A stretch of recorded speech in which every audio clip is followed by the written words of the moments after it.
Welcome back to episode 3 of Macolites Shards of Amber. Thank you for tuning back in. We welcome back Coach tonight. We also have a temporary departure for Chris, aka Yip Yap, aka Rolf the Looter. He will be missing the next few games due to work, but he will be back in March. We do have a new guest tonight. Thank you for filling in, Misery. We'll get to you in a second. Before we get started, here's a brief recap. Our party is still in Marsember, in Cormyr, which is far east of the Sword Coast. It's an old city, established 1,000 years plus before Waterdeep. Having returned all the children to their parents, on the final trip to return young Fen, they encountered a single zombie. So they decided to try to find the old necromancer Delthrin Everett at his house, and after discovering some old plans for undead creations, 6 more zombies attacked, proving the rumors of undead in the city to be true. We pick up here, after the adventurers have dispatched the undead, at the base of the withered and blackened tree, in the swampy backyard of the abandoned house of Delthrin Everett. So here we are. Okay, guys. So currently here you have Quill, Osel, Yip Yap, and Zarek. Osel, Quill, what would you guys like to do? Well, I would like to start gathering the bodies and look for something to... They said bring back the skulls, but I think we should burn it all. Wait, you didn't see him? See what? You didn't see Finn running away? You didn't see him? Oh, I absolutely saw Finn run away.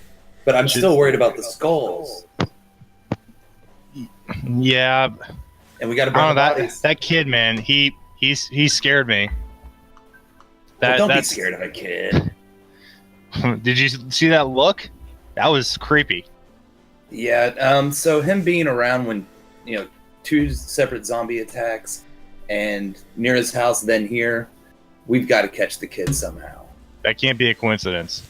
No. But I agree with the City Watch needs skulls, and we got to get to chopping.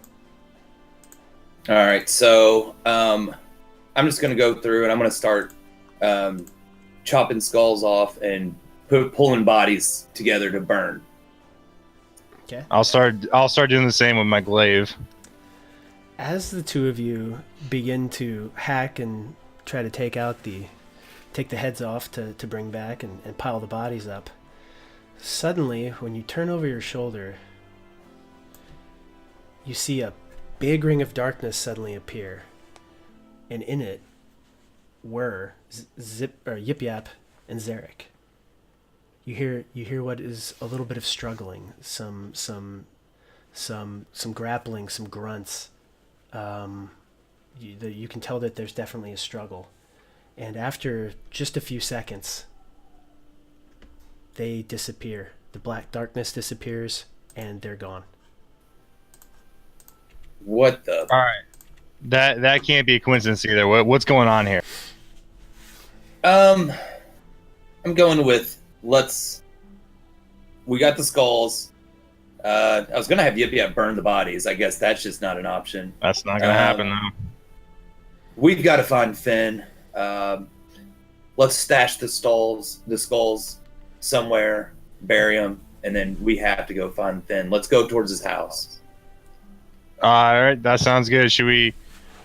Let's stash him in the house. That seems like probably the best place to put him.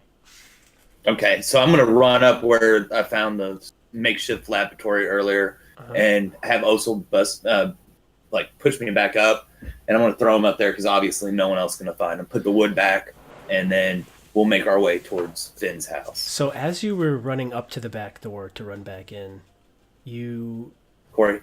Yep. Hello. Corey. I'm here. Uh-oh. The DM is dead, everyone. Great. We win the game. Okay, we're going to take a quick pause here. He's moving on track. Just no sound. So,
people reassembled in the right positions because nobody is correct. Welcome back. Sorry, guys. Little issues with Discord trying to get the video right. So give me a second. We're going to have to go through and get everybody back up here. So yeah, just hold tight. And Coach, if there's anything you'd like to talk about with other Castle Max stuff, by all means, please do. Other Castle Mac things. Let me see. As always, join us in the Discord if you want to hang out with us. If you're not already part of it, it's where all the happenings is. It was a little slower today. I think everybody's busy on a Monday, but you can catch us on YouTube at youtube.com/CastleMac, I believe. There you can find our usual Sunday, Tuesday, our Wednesday Maclights, and our Maclights, and any other one-shots we tend to do. What else? Please, if you like what you're seeing on any other days or this days, subscribe or follow. We do like to communicate with you guys and hang out with you guys. It's all part of the fun of streaming. What else? What else do we do? Adventure Engineers. Yes, Steven runs Adventure Engineers with the Arcane Library on Saturday nights, and I don't know if it's a consistent Saturday night, once a month or every other, but we tend to pump that announcement out. I think it's every other. I know it's definitely not every Saturday, but they like to talk about different things such as like choices for players have to make, DMs have to make, all sorts of fun stuff like that. So, all right, hold tight, guys. mm-hmm. I'm gonna throw us back on short break. I'm having another issue. Nothing is popping up now, so I can't get any of you on videos.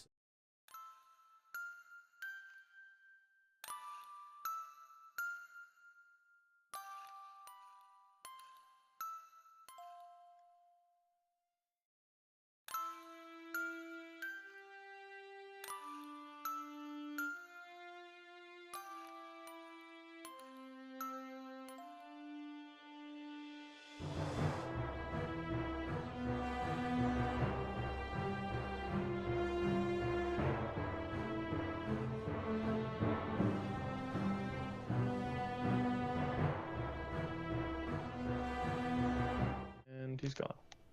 What? Fuck.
Good lord, I'm dying. My tits sweat. Okay, everybody, we are Atrocious. back with audio for the time being. So let me, now that we're live again, let me try to get all this video back because it's going to be a quick pull here. So bear with me as I deal with this. We're trying to make this as painless as possible for everybody.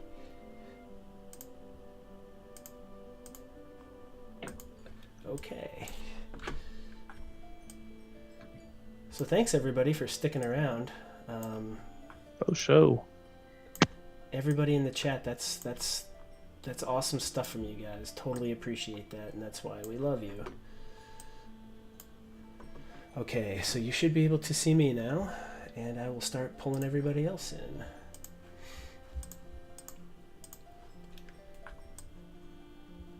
Okay.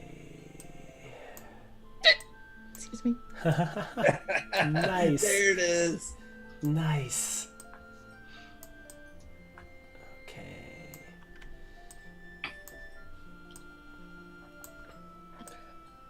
D&D is gonna happen tonight, everybody. It's gonna happen. Okay. And Well, did you know you'd also get a class on how to make a stream?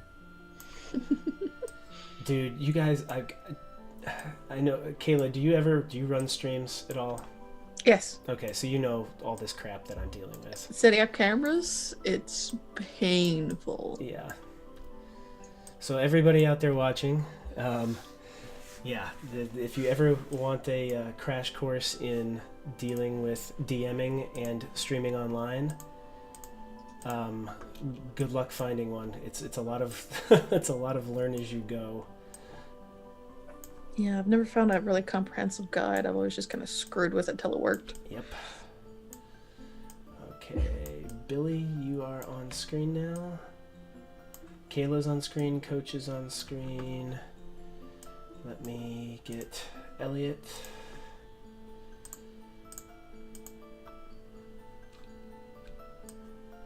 Okay.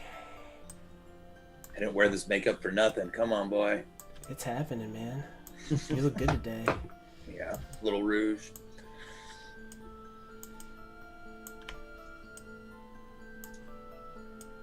Okie doke.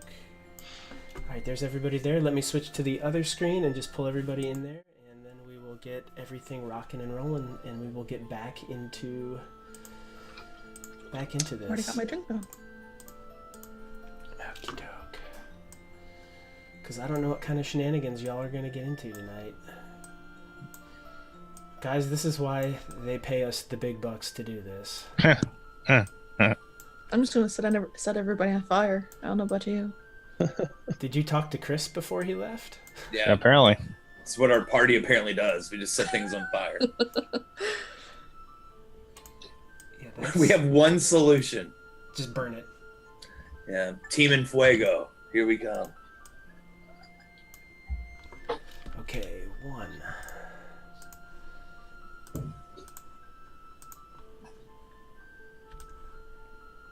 Let's get Coach next. That's me.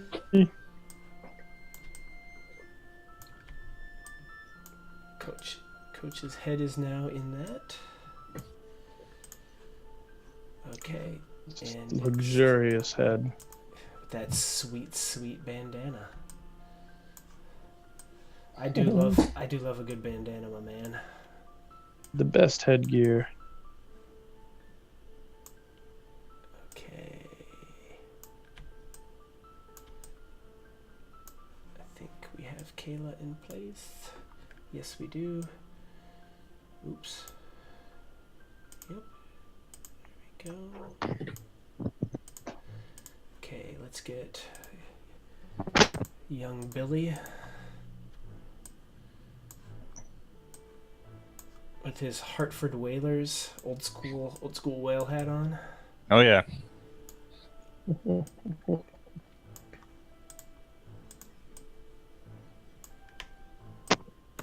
Okey-doke. There's a junior team in the Hampton Roads area that goes by the Hampton Whalers, and it's really funny. It's Mhm. entertaining. All right, and Yeah, I saw them. I used to watch them when I was out and seeing you. come up to Richmond to play our junior team quite a bit. They always have like one really big prospect who's like 6'5" amongst a bunch of other like little kids, and I'm like, what in the world? Yeah. I Okay, need to see a everybody. birth certificate. I think we are back in business. All right. Thank you, everybody, for sticking around. Yeah, that was interesting. Live edits. So yeah, this is an this is an OBS tutorial. How to use OBS, Zoom, VLC. There was no Photoshop tonight, but there was Photoshop previously. Twitch chat, Discord fail. Yeah, and we're back in it. All right, so where we left off, we had Quill and Osel had chopped all the heads off the zombies, and they were heading back in to stash them. And Quill, I need you to make a perception. Actually, Quill and Osel, I need you both to make perception checks. That's gonna go well. Yeah, we had darkness appear with over Yip Yap and Zarek, and then you could hear the scuffle, and then disappear, and they were gone. So yes, Quill, on the ground as you're walking back, where the two of them were, you see a small, like almost like a lapel pin on the ground, and it looks, for all the folks out there, it looks like this.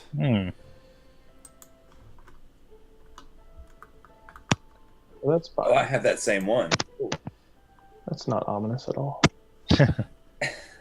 So, Quill and Osel, I need you both to roll. Let's see. Let's just do just like a general intelligence or history. Either one of those would be okay. Okay. That's not bad for a -1 modifier. Okay. Yeah, Quill, both of you actually know this. Both of you know that this is the symbol of the Zentarum. Cool. You want to grab that? We can take it back with us. Absolutely. We'll throw that in my pouch. Cool. All right, let's go find our little friend's home, shall we? Yeah, no problem. Okay. And so we take off down the road towards Finn's house. Before you leave, you happen to see it's kind of strange for these parts. You wouldn't expect to see one here in a city. But as you're leaving, you walk out and you see a furbolg approach. Oh. Okay, well, I'm going to be at the ready. We obviously just had our friends sucked up. We were attacked by 7 zombies. I'm pulling the quarterstaff out. And I've got my glaive out. I'm just going to yell, "Who are you? And what are you doing here?" My name's Swampflower. I'm just on walkabout. Walkabout in these woods? Yeah. She comes to the one place where there's burning zombies. Well, I felt a disturbance with nature, so I came looking, and it led me here. You're not wrong there. We've certainly had some disturbances this evening. This is quite disturbing. I've come across a couple of interesting locations that led me here. Do you know anything of the necromancy in the area? Do you know where a Daltrin might be? No, the name doesn't ring a real bell with me, but when I went to the nearest inn, they directed me here. Said there had been necromancy here, so I thought to come look. They didn't lie. Good information there at that bar. Well, we are actually going to be heading out because we're chasing what we believe is part of the source of the necromancy, and it's just a hunch, but we have nowhere else that we know to go. So if you want to hang out with the burning zombies, you're more than welcome. No, I think I'll follow you. This place is sad. Certainly sad. Let me talk to my associate for a minute. Quill, we've been pretty welcoming of others recently. How do you feel about this swamp flower following us to Finn's house? I'm feeling pretty unlucky that in 3 days we've lost Ozak, we've lost Yip Yap, we've lost Zurich the Magnificent, and so what is harm in having one more join that will probably also be lost? It's probably something with us. Yeah, I guess. Yeah, let's go. I mean, why not? All right, Swamp Flower, we're going to this house. Come on and keep up. Very well. And she just follows along behind you guys. All right, so I would very much like to. The letter that I had from Ozak said that he would be back today to the Tankard of Eels, and I have to stop there. It's cool because it's actually only about 10 minutes out of the way. You cool with that, Osel? Because it'd be nice to have our little friend back. The more people we can have to track down these zombies and this craziness we've encountered, the better. All right, I just miss Ozak, so we're gonna have to find him. So we're gonna make our way to the Tankard of Eels, and yeah. Okay. So you make your way through the city streets again, back to the Tankard of Eels, kind of winding in and out with this this large furball. Swamp Flower, if you want to just go ahead and describe for everybody what everyone is seeing when they look at you, that would be helpful. Swamp Flower is a 7.5 foot furbolg. She's dark gray with big moss green hair that grows down. It looks like it actually grows into her robe and her cloak. It actually almost seems like it blends in down into it, and her cloak is basically one big bed of moss. She has a large staff with her that's really a tree trunk more than anything else, and she just moves along slowly with you and seems very zen. Cool, thank you. I love it. Okay, so with that,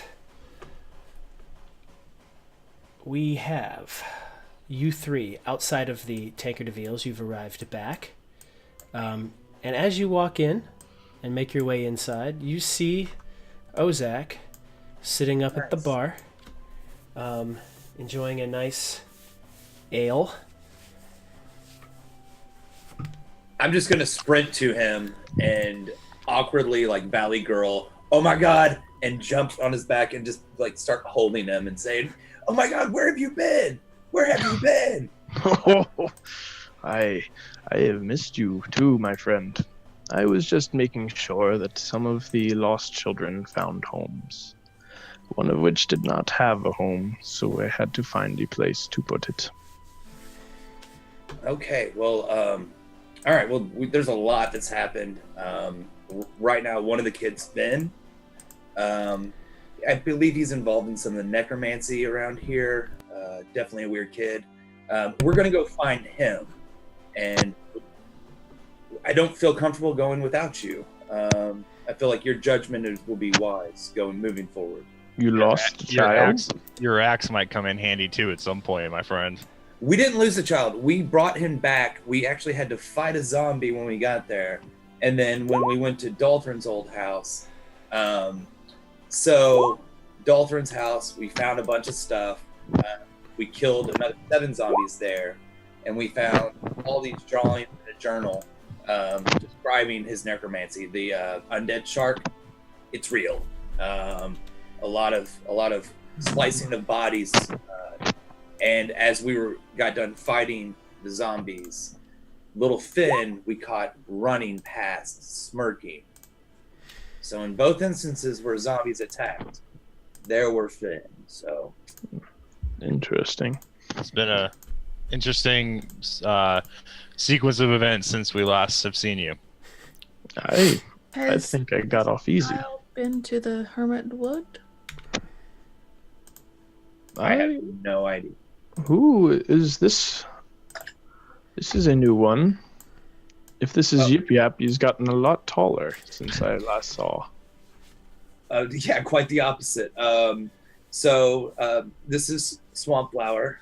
She found us after we killed the zombies, and she seems that she needs to kind of go with us, kind of hang out with us, and find out what's going on. She feels Our the paths unease. met in the woods. Hopefully, we'll be able to help each other. Aye. That seems like a good idea. Friends do not come easy in this city, so it seems. Dealing with the magistrates was hard. Apparently nobody wants to adopt extra mouths to feed unless you force it upon them. I had to get a bit persuasive. I'm sure you did. But it is time we found Finn. If he is not involved, he is surely in danger, and if he is involved, well, hopefully we can correct this behavior. That's Okay. one way of putting it. Yeah, let's hit the road and get to the scene of the crime, as it were. Lead on. Okay. I have not seen it yet. So you guys are gonna head back to. Oh yeah, we're Fenn's house? The Finn's house. Yeah. his Yeah. friend. Okay, so you make your way back through the city streets, and it's starting to rain.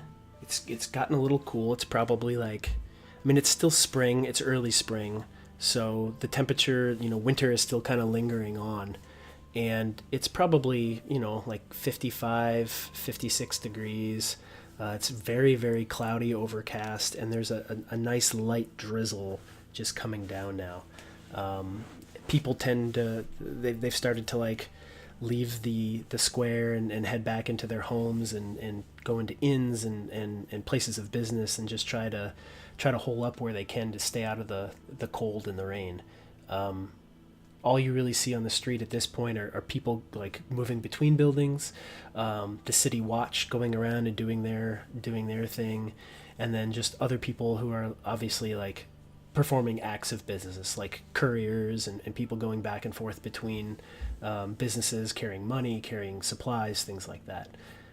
It probably takes you a solid 40 minutes to get back to Fenn's house, the place where you saw him last. But as you do, again, you approach, and it's this decrepit hovel of a shack, and it looks even worse now with the gray sky and the rain. It's just it's hard to believe that someone actually lives here. So yeah, you guys make it. The four of you approach. Okay, can you see through any of the boards? Like you said, it's very decrepit. It's can you see the light? Is there a candle burning? Can we get a sense of any of these? Roll perception. Yeah. 14. Yeah, I mean, you can pretty much see that it's a faint light inside. Maybe a candle, maybe an oil lamp. It's not putting out a lot, but again, that front door, if you remember, the top hinge was good, but the bottom hinge was bad, so the door kind of hung a little crooked, and with that crack, you can just see some of the light emanating out. Also, walk up to the door and knock on it. Finn, are you here? Is anyone here? And you don't hear anything for a second, and then you hear the shuffling of feet, and then the creak of the door, and then it opens, and you see the woman that you saw previously, and she says, "Hi, how may I help you?" And she looks back and she sees the four of you, and it's pretty intimidating sight for an obvious peasant woman. She's already pretty intimidated, and she's looking a little scared. I make sure to put my glaive away where she can't see it, and I say, "Hello, ma'am. We were here earlier with your son Finn. Is he in?" My son? I don't have a son. We brought him. I brought him here myself with my associate Quill and some other members of our party. We gave him to you here. You were very happy to have him back. Why don't you remember him? I I haven't seen anybody. No one comes. No one comes here. I've had no visitors. You're the first people I've seen in days. Aside from going to and from work, no one comes here. What are you speaking of? I look over my shoulder at Quill and I say, Quill, this is the right spot, right? This is exactly the right spot. Either she's lying or a bit of insanity has touched her.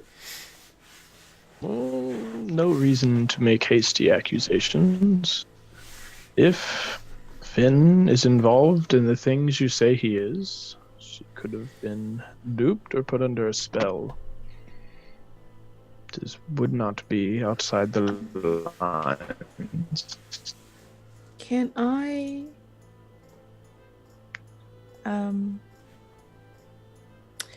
come forward to the woman, lean right down and look her in the eyes and just give her a lopsided smile. Hello, young one. How are you today?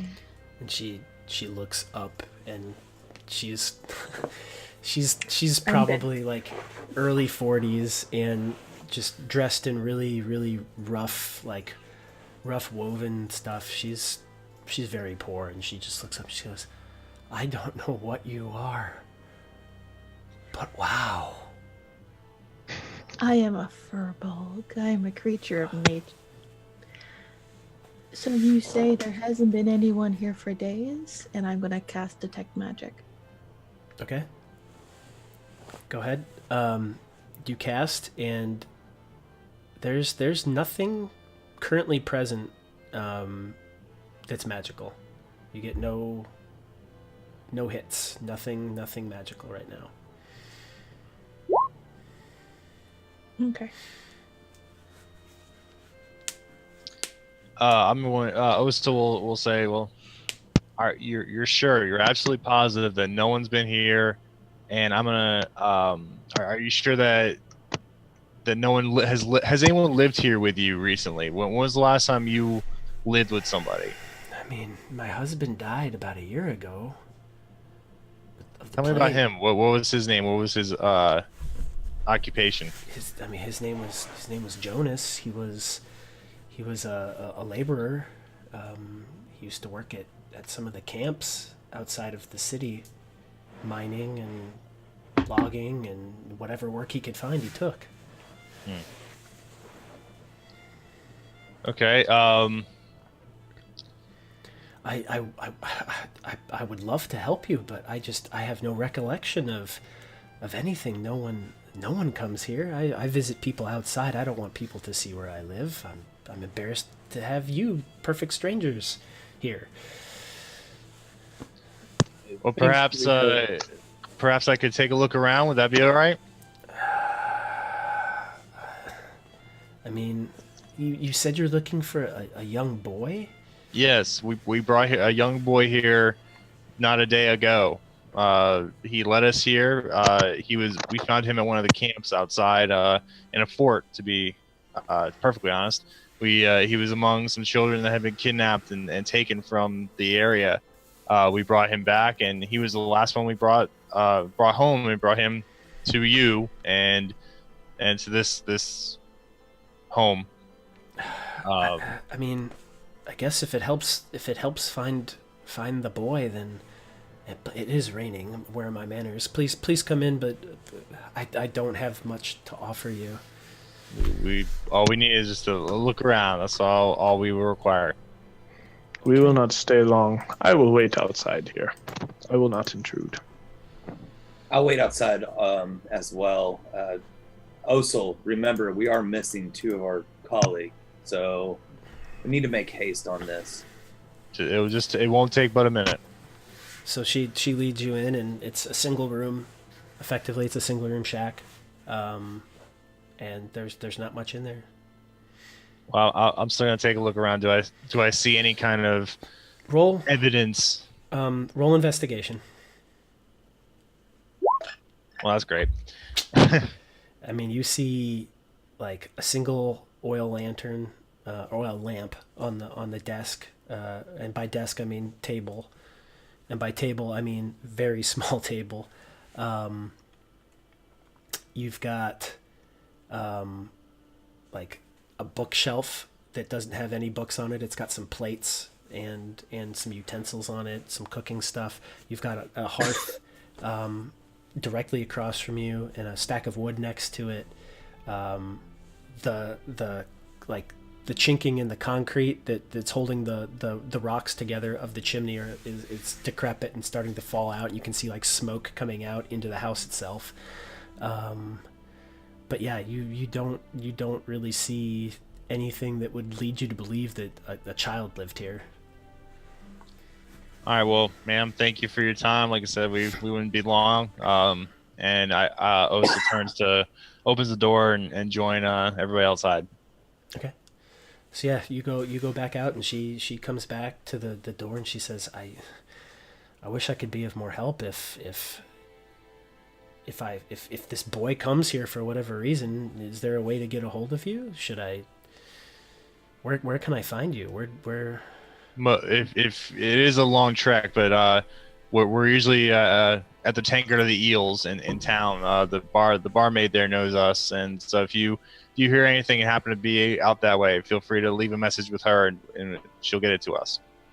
Okay, and I guess I will address it to you, Osel, and then Yes. she will know. Okay. If I hear if anything happens, I will try to get that to you. Thank you. Roll an insight check to see if she's completely honest. Yeah, your first one there is yes. Do you believe she's telling the truth? Okay. Osa gives her a bow and exits down the path with the party. Okay. So yeah, you make your way back out, and you rejoin the other three. Tell me, friends, where exactly was the last time Finn was seen? At the house we were battling we had just finished destroying the zombies that we encountered, and he appeared at the house. That was the last we had seen him. And he disappeared. Yes. In what direction? Away from the house, throughout the backyard, and away, probably more towards town, away from the house.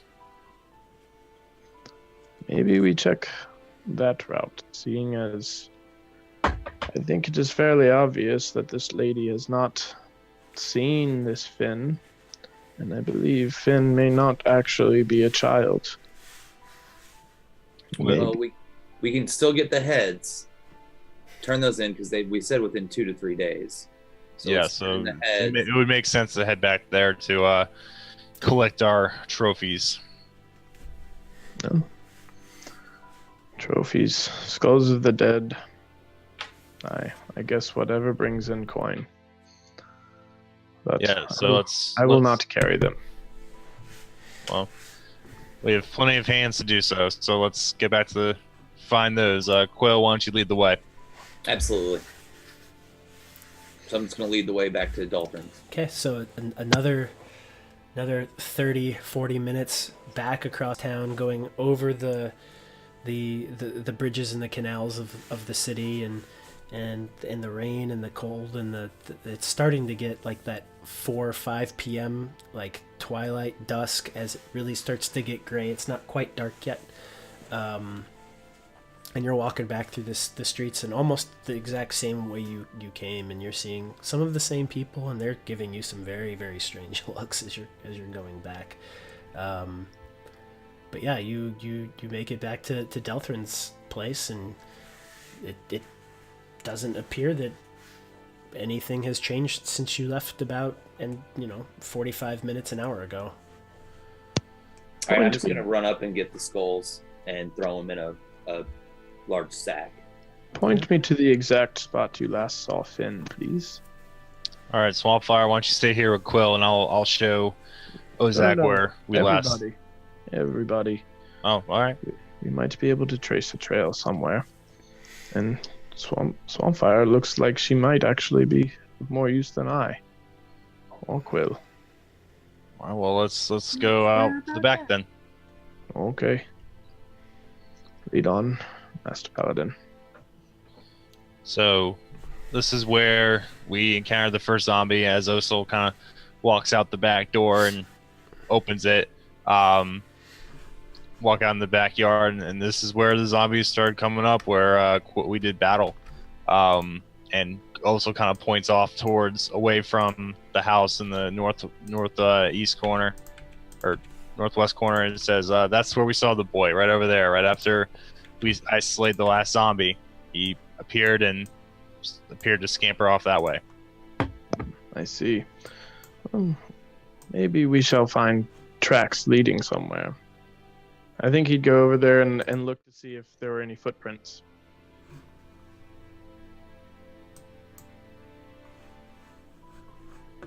Okay. Do I Go ahead and roll a survival check. Nope. Yeah, between everybody's, it's kind of marshy in this backyard.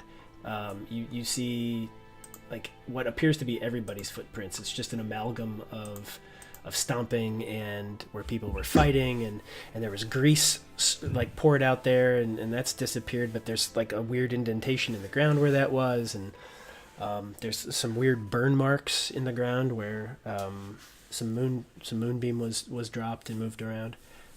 It's a little difficult to tell whose tracks are whose from your perspective. I'm going to hand Ozak the pin we found with the symbol, and just see if he knows anything about that, and see if this is one of the other clues I found on the ground. Jewelry. I think he'd kind of examine it. Do you want me to roll for it, or? No, even though you've spent a large portion of your time in that lighthouse, being from the Sword Coast, you know that is a lapel pin of the Zentarum. It's a symbol of an underground network back closer to where I was from. All right, y'all. Thanks to Lydia, y'all've got a divine reroll. Yay! Thank you, Lydia. Thank you. I'm surprised to see them this far east, honestly. I did not realize their reach was so great.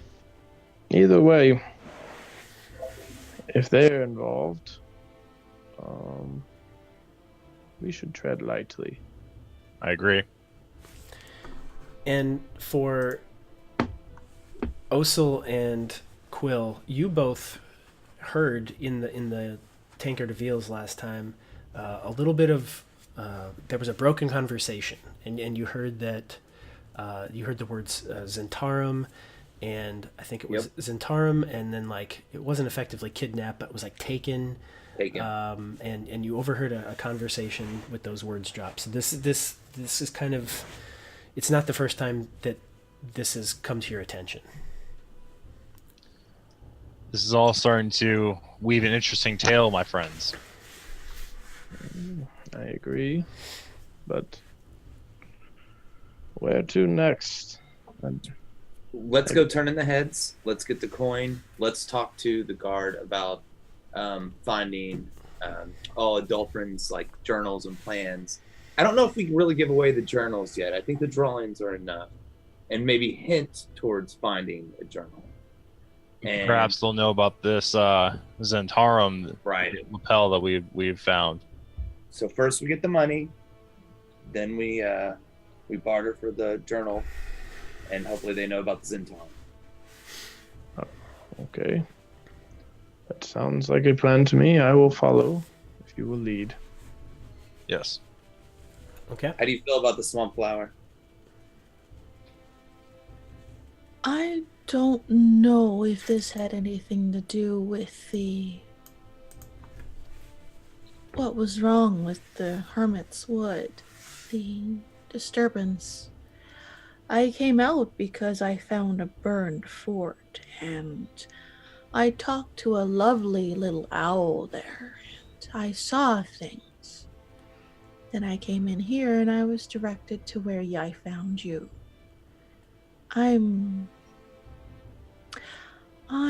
don't know. Okay. Well, so we burned the fort, and we didn't want to cause the destruction, but we were attacked by some evil men who tried to kill some kids. So we felt like, save the kids, kill the guys, burn the fort. Kind of all happened so fast. It was a chaotic scene, to be sure. The owl told me something. It gave me a name. I saw a man leaning over a dying man. He was bleeding. I don't remember which one, if he was bleeding on the man or the man was bleeding already. I'm not sure. But he told me a name. Truden Ilion. Does that ring a bell with any of you? I don't know who that is. Maybe we'll find out. That's a new name to my ears. Well, maybe it will help you and our paths won't diverge. This is true. Yes. We can always ask the bartender. She seems to have an ear for the current gossip and a know of who's who in the town. So if this Truden is, in fact, part of this scheme or plan, or what have you, it could be that she might know. I agree. So let's head back that way. I think Quill has a good idea of returning the skulls to the guard, and perhaps we can get some information in the bargain. All right. Okay. So you make your way back to the Tankard of Eels, your favorite place, and you walk back in, and it's pretty full. It's a really crappy day outside, so most everyone has tried to come in. They've got 2 fireplaces, and people are huddled around them, and you see the bartender, and she's running back and forth. She's pretty busy today, and she sees you walk in, and she looks at you all, and she gives that little wink and a smile, and keeps going back and forth, and she kind of gives you that like nod of go ahead and sit wherever you'd like. Okay, I'm just gonna approach and I'm gonna say, I'm sorry, I know you're very busy, and I will gladly help out for information. We're looking for a possible name, Truden Ilion. Have you heard of this name? Oh, Truden, young Truden. Everyone knows Truden. He is. You really aren't from here. No. He is grandson, great grandson. She's kind of doing some math in her head. The great grandson of Swentil Ilion. He kind of, his great grandfather burned through a lot of money and kind of disgraced the family name, and Truden has taken it upon himself to make the name great again.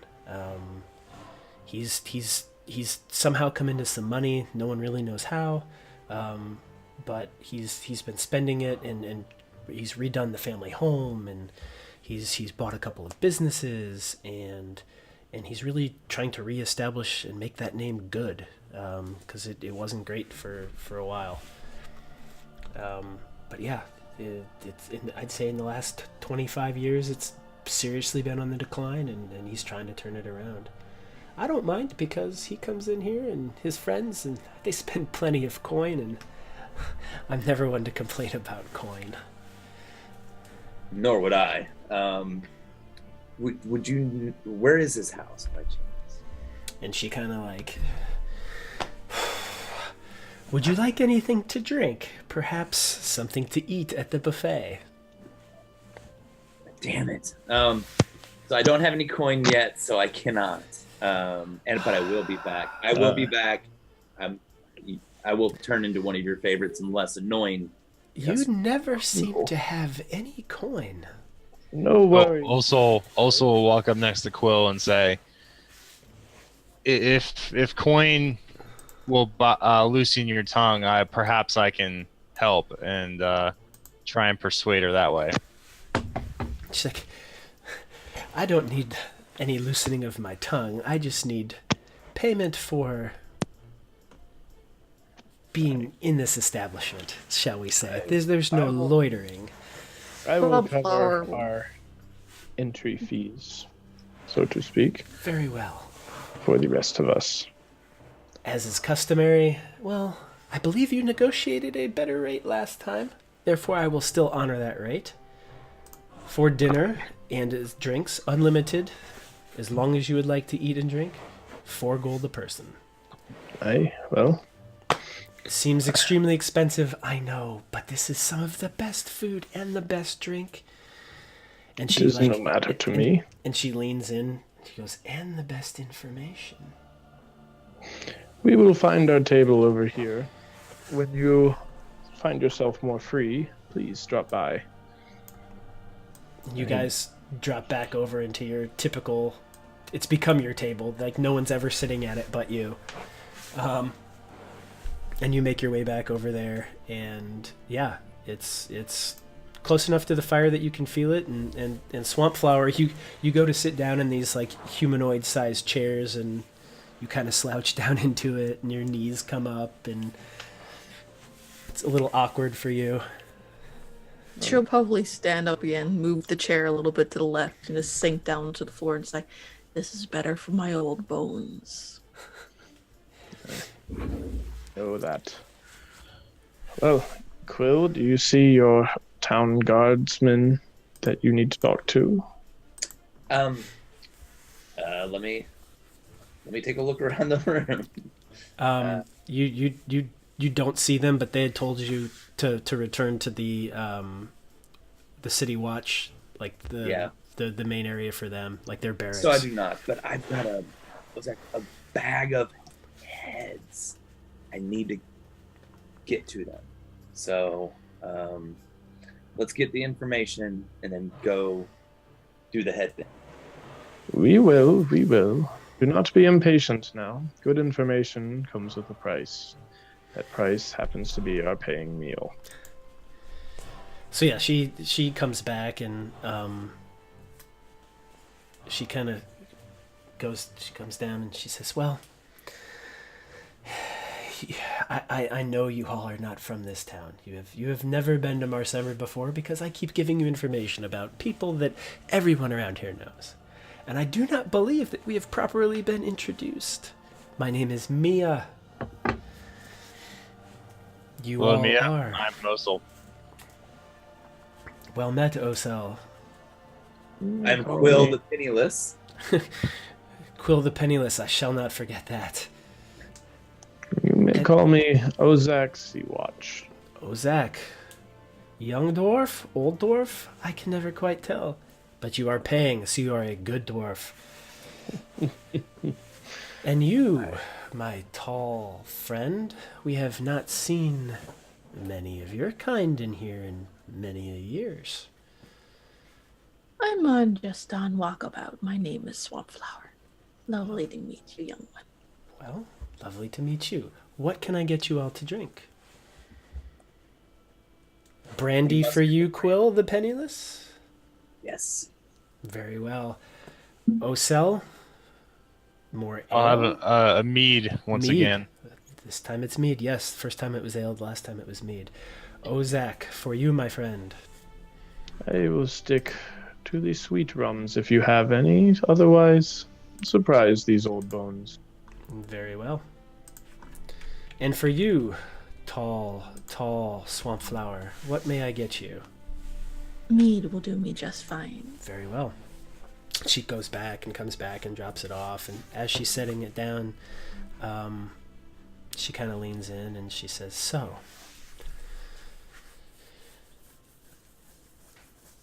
you inquire about information. I've given you some. What else would you like to know? I can spare a few minutes here and there, but I can tell you quite a few things. You've been very good customers the last few days, and I like to help people, and I like regulars, so."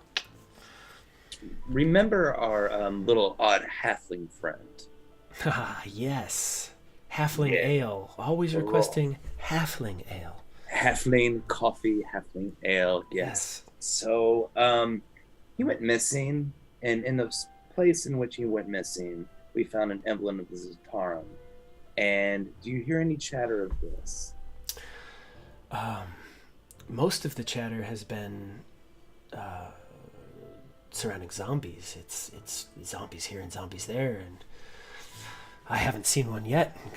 God, I hope that that there aren't any, and I certainly hope that Delthrin isn't up to anything. But I believe you went to his house. Did you find anything there?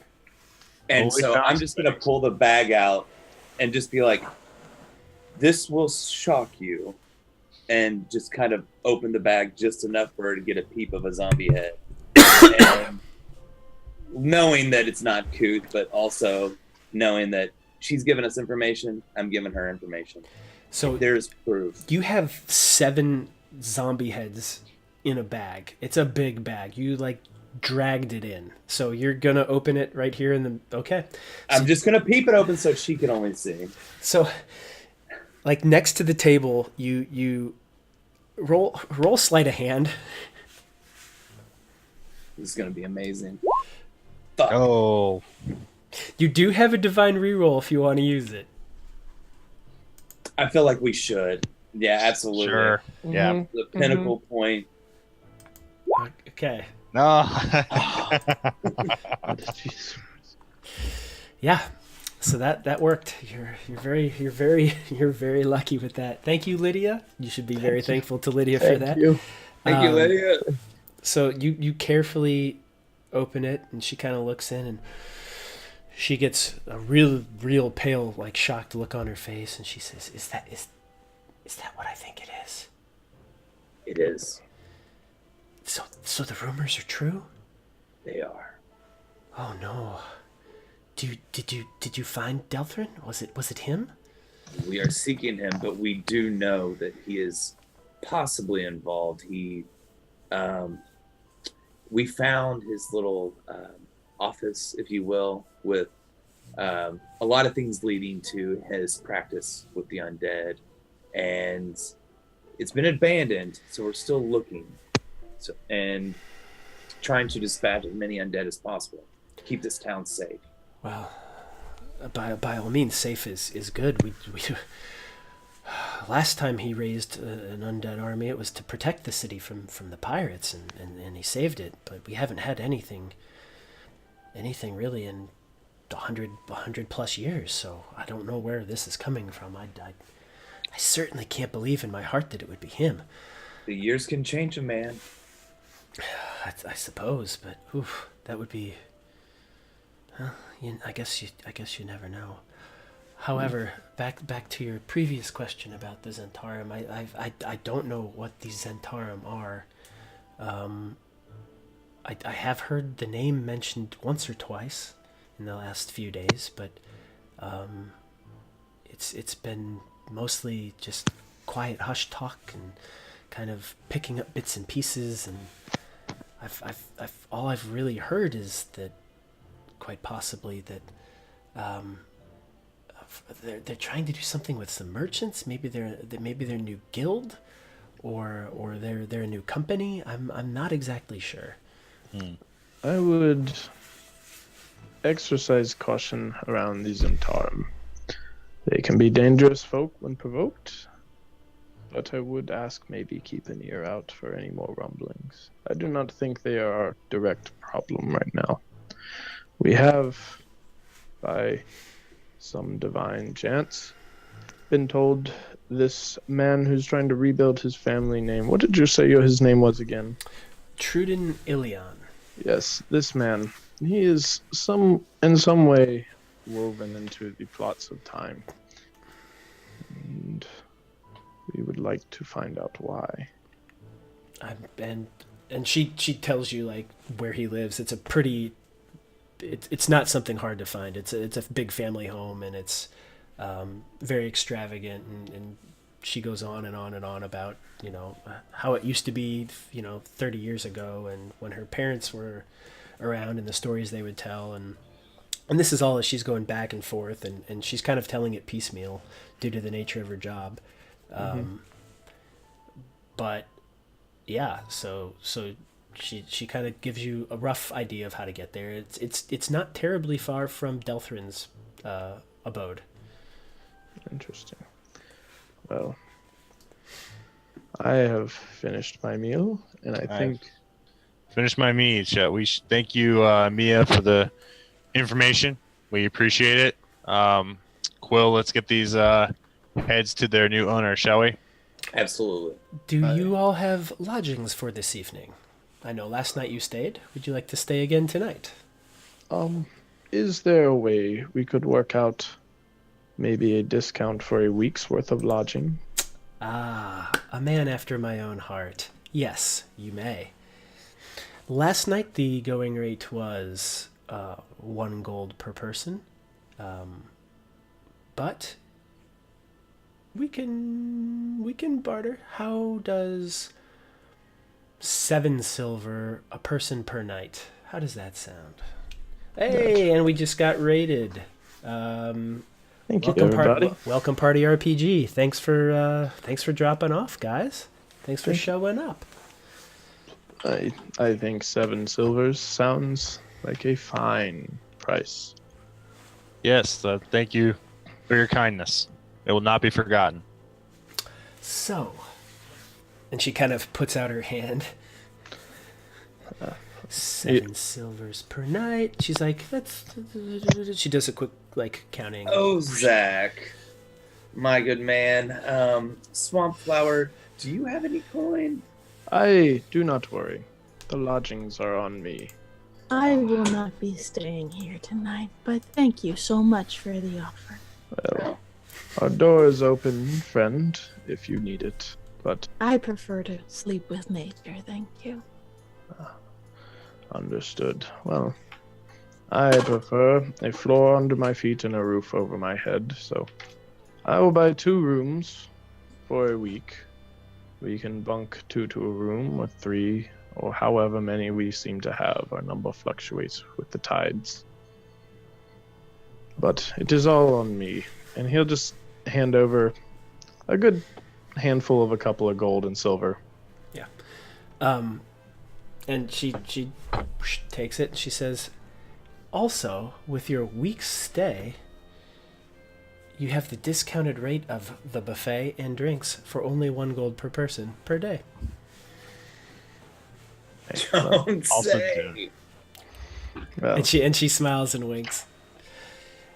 Because The most happy I've ever been. she says, because you know what it also comes with. It comes with my lovely presence. And she does she does a little curtsy and turns and heads back to the bar. well, Master Quill, maybe we should get these heads out of this nice residence, seeing as it is now our residence for the next week. Yeah, I do believe I just brought 7 heads into a restaurant. So Yeah, they're getting a little whiffy. That's got to be a health code violation of some kind. Quill, go ahead and everybody roll perception real quick. God damn it. Oh no.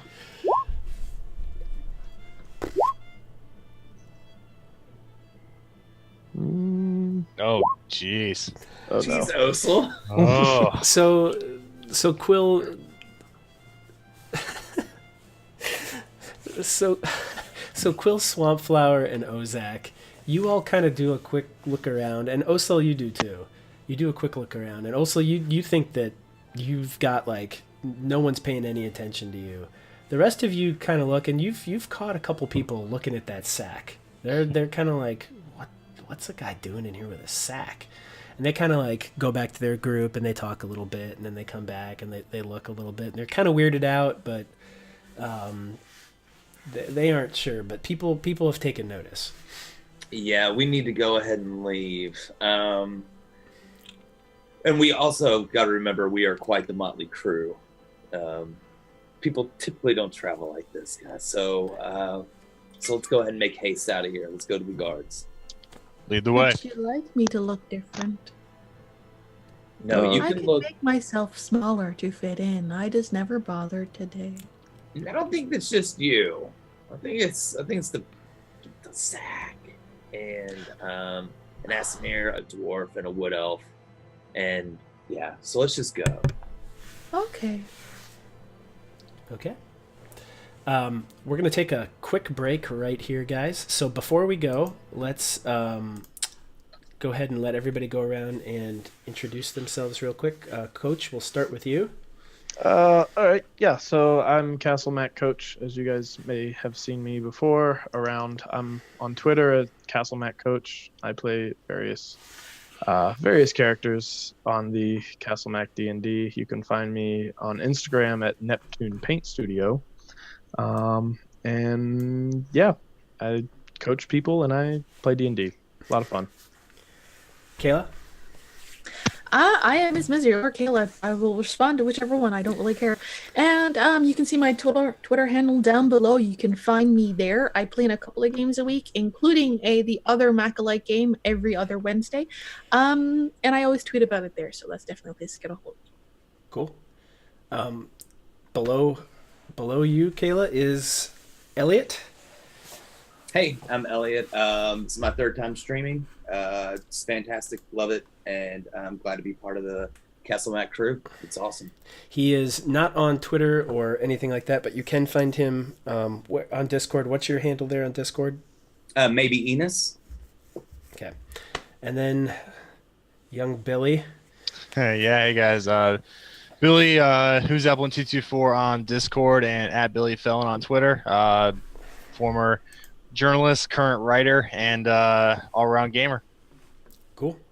All right. Well, thank you, Kayla, for filling in tonight with the departure of Yip Yap, a.k.a. Rolf the Looter, a.k.a. Chris. We're going to take a quick break and get right back to things. So we'll see you soon.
welcome back, everybody. Back from our short break, and it's time to get rolling again.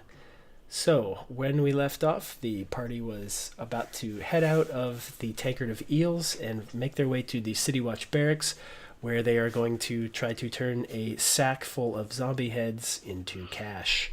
So, we will pick up there. Let's have at it. Okay, so I'm just gonna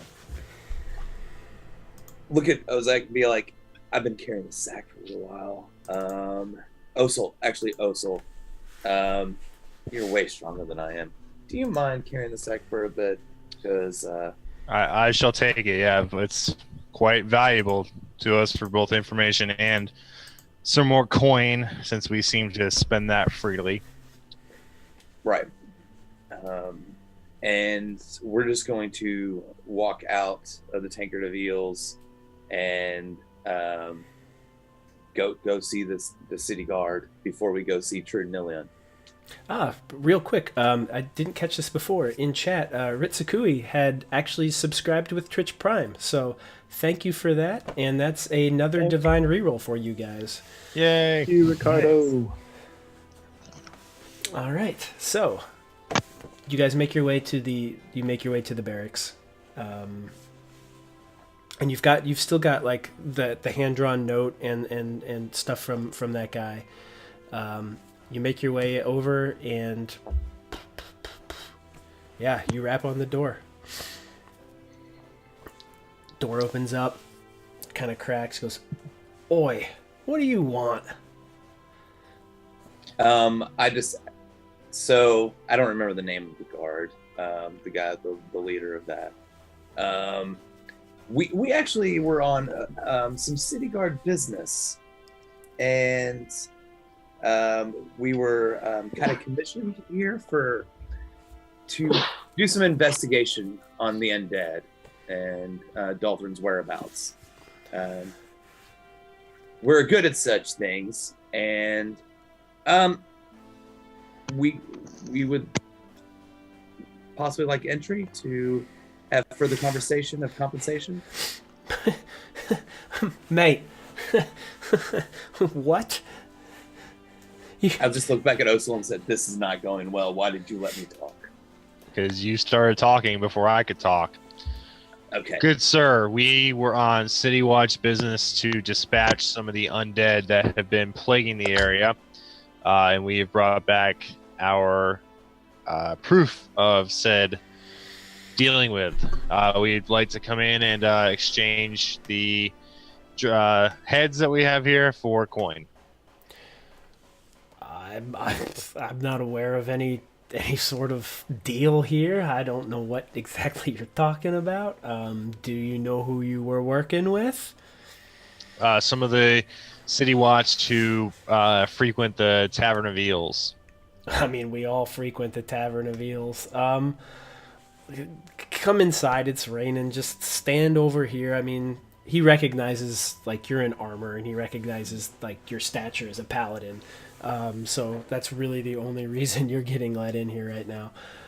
So he kind of directs you. He goes, just go stand over here. I'll be right. But you don't remember who you talked to, but you've got a deal. Oh my God, are you a rookie? What are you? You must be a new paladin. Okay, hold on. He pops out real quick, and a few minutes pass, and it's kind of like city guard are occasionally walking by, and they're looking at you like, what the hell are you doing here? And he comes back and says, I think you were talking to Bror. Was it Bror? That sounds about right, yes. Okay. I got a note here. You left it and said that somebody was going to come by in a couple of days with some heads. Okay. We have the heads, and Let me see the heads. I bring it over and I plop it down in front of him and open the sack. You open the sack up and he looks and he's like, holy shit, he wasn't kidding. Those are zombie heads. Holy shit, they're real. And he kind of gets this weird excitement comes over him. He's like amped, like, I get to go kill zombies soon. And he's like, okay. The note before left said to pay you. He didn't say how much. What do we owe you there? It was 25 ahead. 25 ahead? Okay. He goes, you're honest, because he did tell me how much it was. So he, 1, 2, 3, 4, 5, 6. He got 6 heads here. That's 25 apiece. That's 150. No, we had 7 heads. 7? And he kind of, again. He puts his hand in, and he kind of moves it to the side. He goes, there's number 7. Another 25, 175 coming your way. Hold on a second. And he goes back. A couple more minutes pass. He comes back with like a chest. It was 175. 7 zombie heads. And, yeah. I'm pretty pumped. Where'd you guys find them? At a house just outside town. Just outside of town. Whose house?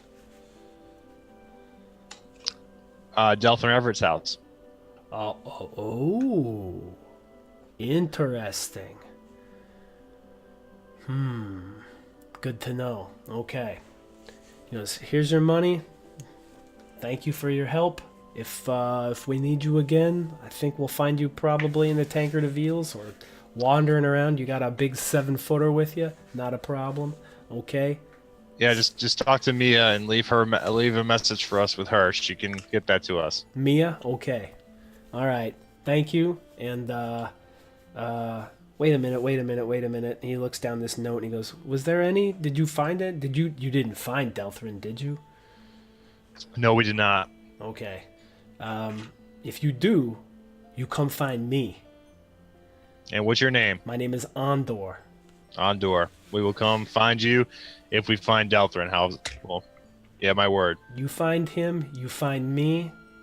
Everybody gets pretty good tidings coming after that, if you know what I mean.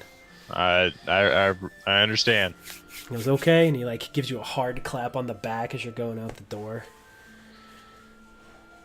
And got a little chest with 175 gold in it. Well, this should tie us over for a while, friends. Master Oracle, I really hope Delthrin is in fact guilty by giving his name over to the city guard. I fear you have just sentenced him to death. Well, we haven't found him yet. They probably haven't either. But they will most likely show less restraint with their city in danger than we would. Perhaps, but some of us can be very persuasive with our ways, can't we? If need be. But before found guilty, I see no reason. I don't either. He just asked where we found him. It doesn't necessarily mean he was guilty of spawning them. Harsh judgments usually can hurt people. I agree with the Lady Swampflower. City Guard have been shown to be rash and harsh judgments and rash actions. But the evidence does point to a guilty man, so hopefully we are correct in that reasoning. Now, where to next, fellows? You two can split the gold between you. I have no use for it. Well, some of it's yip yaps, and some of it's, our known friends. And I think that we should probably get that chest to our lodging at some point. But we need to go see Nil for sure. Yes. Let us get to him. Perhaps he can shed more light on the mystery that's dawning on us. Now, Corey, how far are we from the Tankard of Eels? You're only 10-15 minutes from there. Okay, can we just quickly go drop that off in our room? I don't want to walk around with a chest. It's fine. I was gonna let you guys do that. Okay. Yeah, you go back and Mia sees you walk in with it, and she's like, She knows exactly what just happened. No sack, chest full of something, and her eyes perk up. She gets excited. And we look at her like. So, you're able to do that. I lock the door. Yeah, as you should. So you come back out and you're out, and by this time it's like 9-10 o'clock at night. It's dark. It's stopped drizzling, but it's still cold. It's continuing to drop. It's like 49 degrees, but the rain has stopped and it's getting chilly. Should we press on this evening or get some rest for our chance encounter tomorrow? We are out and about and awake. I see no reason to at least not walk by the house, see what we may see. I agree. I'm really worried about Yip Yap, guys, or Rolf. So I would like to at least see if this has anything to do with that. It's not fair for us to not look for him in Zurich. Swampflower, does this time of night and weather bother you at all? My cloak keeps me nice and warm, and it waters my moss, so it's quite well. If I get tired, I will find somewhere to sleep. Sounds good. Then let's press on, friends, and go chat with this fellow, shall we? Maybe so. I will follow. Okay. So you make your way down, and you've noticed like this town has oil street lamps, oil-run street lamps, and while you were walking previously, you'd see someone like with a large stick, and they'd light it and go to the next one, and it's actually a nice evening, and there's people have come back out, and even though it's late, there's still people. Like, you can tell that the city, like the little districts of this city, the little neighborhoods, each have their own kind of bar in their area, and people are kind of heading that way and going to restaurants and coming back, and it's a pretty bustling city. You make your way over all these canals, and even this late, you still have people in skiffs like being carted around, and it's a pretty neat sight for you to behold. It's completely different from anything any of you have seen before. So you make your way over. You're following the directions that you were given, and you start to approach.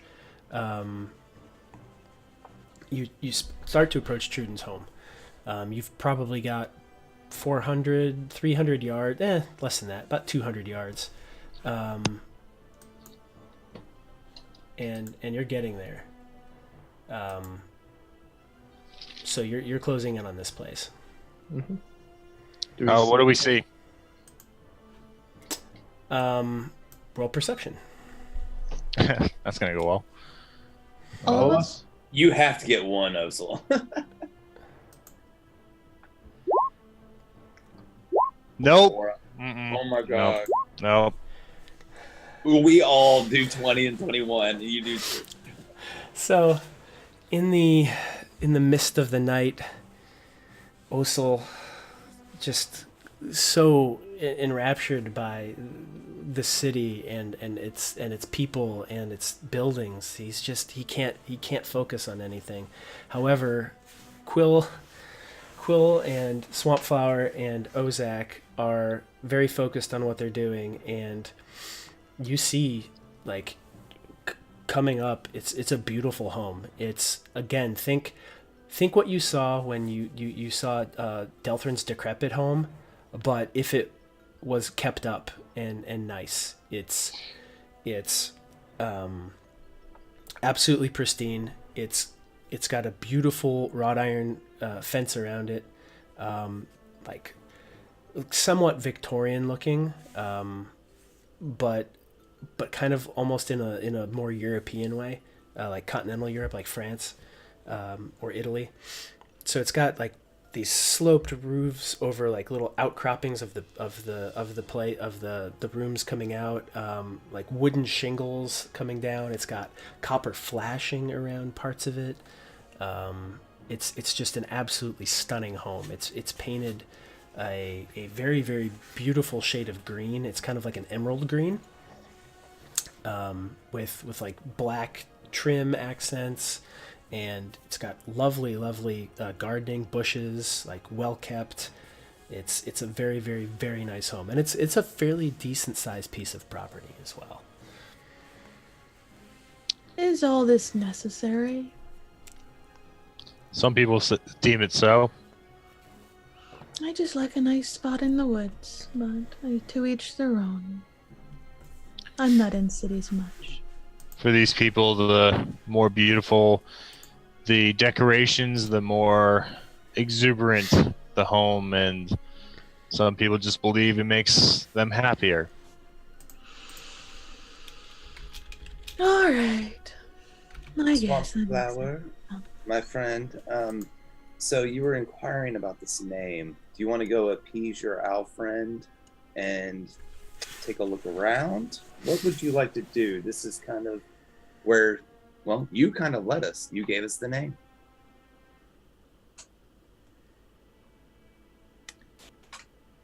I guess I could do that, but I don't exactly blend in. I guess I could do something about that.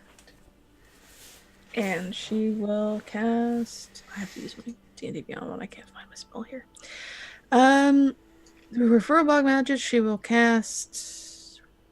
Fuck is it? Disguise self. Oh. And she'll look like an older human woman in, again, a nice moss green robe. Okay. There's no actual moss on it. Her hair's gray and tied back and just, moss. And what this disguise self, would my staff change with it? I believe. I think it does. I believe it does. Yeah. All right. Well, it just gets smaller then. Instead, I'm not holding like a small tree trunk. And, That was interesting. some things are useful. My kind know we occasionally have to visit civilization, and we occasionally stick out. So you're what, 7.5 feet tall? Yeah. So you're still going to be a very tall woman because you can do about a foot shorter. With furball, you can actually go down to 3 foot. Sweet. Well, there you go. So I'll probably be on about 5 foot. Perfect. But yes, all your weapons and anything else on you, it looks different until you want it to look different. Okay, perfect. Yeah, she'll go down to that. Okay. So yeah, I don't know what to say to them other than I think I saw you hurt someone, or you were hurt. I'm not sure how to approach this. I have not been among people for a while. I've been on walkabout for a very long time. Well, how about we take care of that, and you can observe closely, and you can give insights as to what we're hearing. How's that sound? Of course, and she'll offer her arm to Oso. Oso will take it, and we start walking up the path. Okay. So you approach and you get to the gate, the wrought iron gate, and it's locked. It's also like 9:30, 10 at night. This may be a call we have to make in the morning, my friends. I believe this man is turned in for the night at the very least. Now, I mean, you do see, like, there are lights on inside. Like, you can tell that there's candles and lamps lit. It's not completely dark. Well, perhaps we shall invite ourselves in, and I kind of take out my glaive and I kind of tap on the gate just to see how the locking mechanism tries to work, I guess. I don't think that is a good idea, Master Osel. That is how we end up on the wrong side of the city guard, breaking and entering to a minor noble's home. It's how you get thrown out of your city, stripped of your name, and told to wander many, many leagues from your home. You sound as if you have some experience in this area, Master Dwarf. I have lived a long life, seen, heard, read, and experienced many things. One of Well, which... you haven't led us astray yet, so Oso kind of takes his glaive away from the gate and puts it away and doesn't try to do anything with the gate. There are ways to take a closer look without breaking the gate. We don't have to break an entry. We can kind of look around, maybe circle the house, and possibly I can slip through and investigate the house. Well, there's something else I can do. Well, hello. I can become a cat if needed and have a little walk around. I don't know if there's any doors I can get in, but I can try. What kind of cat? A little brown speckled calico cat. I agree with this entirely. I want to see it. Is there, You can get us information. Go for it. is there enough space between the bars of the fence where a cat's slipping? Absolutely. All right. I am going to do the whole wild shape thing then and turn into a little cat. Okay. Sure.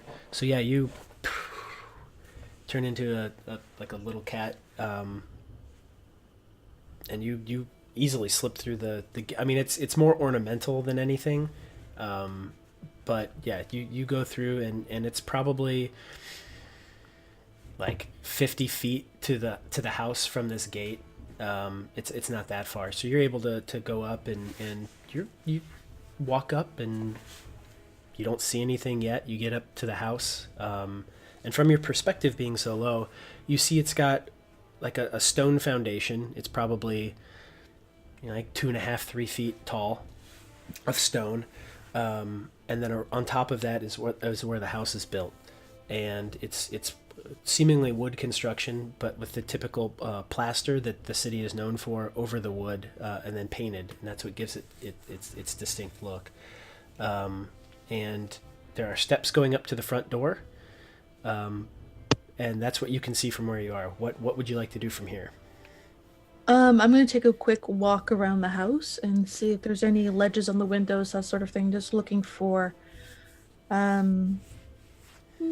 anything that would really catch my attention. Anything that, like, if I can get into the house, Sure. or windows I can look into. Absolutely. Anything interesting. So you do a circle, and paying attention and your size and the size of the house, it probably takes you a good 5 minutes to make a full loop. But in that loop, you've seen that, yes, you've got the steps going up to the front. There's steps going up to the back. There's also a small set of steps on the side, and that goes to a smaller door, and that's kind of like a side entry, almost like a... Entrance? I'm sorry? A tradesman's entrance? Yeah, like a servant's entrance or something like that. So there's 3 entrances you can see. On that first floor, there are a ton of windows. You can see plenty of windows all around. And there is one that is slightly opened. It's on the first floor in the back. As you've made your way around, it would be, if you're looking at the back door, it would be to the left. Okay. I'm gonna hop up on the ledge then and go in the house. Okay. So you hop up, and you see the window, and you're able to like poke your head in there. Go ahead and make a perception check and a stealth check. Make stealth first, and then perception.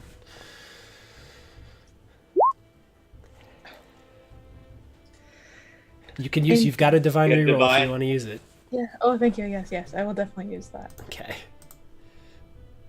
I have something that can help, but I don't want to use it in case of trouble. Well, that paid off. Nice. So, Nice. We're 2 for 2. yep. Thank you guys for that, by the way. Yes, thank you. So, two have come in super handy tonight, guys. So yeah, with that, you quietly just poke your little kitty head in there, and you look around. So yeah, go ahead and roll perception.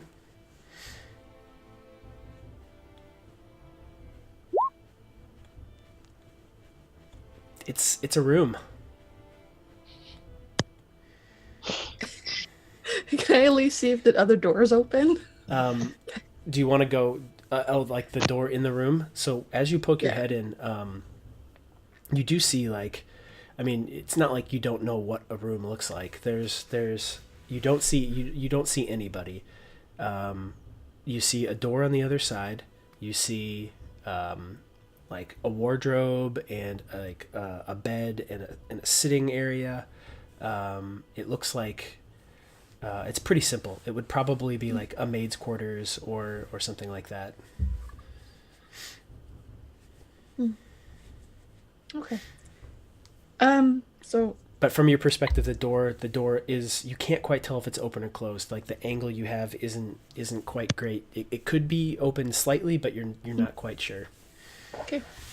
I'll take a very quick sniff around the room. Obviously, I don't see anything because woo, and then I'll go over to the door. Okay. So yeah, sniffing around. You pick up like the remnants of what was dinner, probably venison,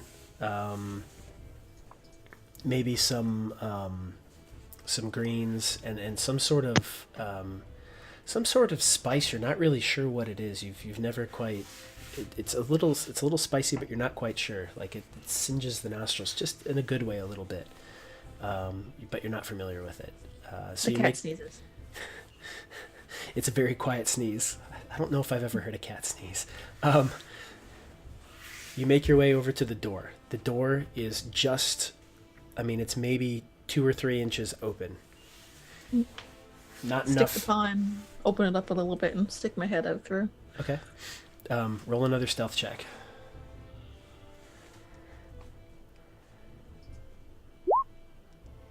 It's okay. So as you do it, like you put your little paws down and you take your paw and you just open it just enough and you hear just the beginning of a squeak, and you're able to like you hurry your way out of the doorway, and you're in a hallway. There is a door to the right, and it's a fairly long hallway, and you get the idea that it curls around and that there's a stairway that goes up. And then there's another door at the very end of that hallway on the right. Mm-hmm. So it's like an opening to what you think is a stairway this way, and then two doorways on your right. Okay. I'll check the doorways, see if either of them are open or can be pushed open with little kitty paws. Neither can be open. Neither is open, and neither can be opened. All right, I'll head upstairs. I won't go all the way up. I'll basically just go up high enough that I'll be able to have line of sight over the top of the stairs and just take a peek. So you get up to that second to last step, and you kind of just pick your head up a little bit, and you look. Roll perception.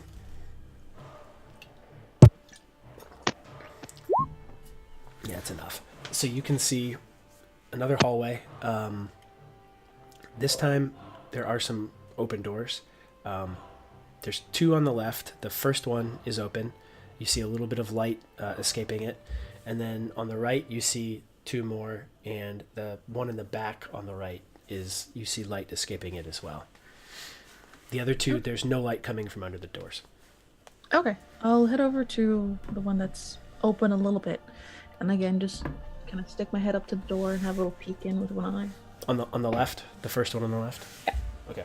I'll be going in order all the Yep. way down. So you go over to the one on the left, and you give me a perception up in here now. Yeah. Up in here. There you go. You hear a man talking. Mm-hmm.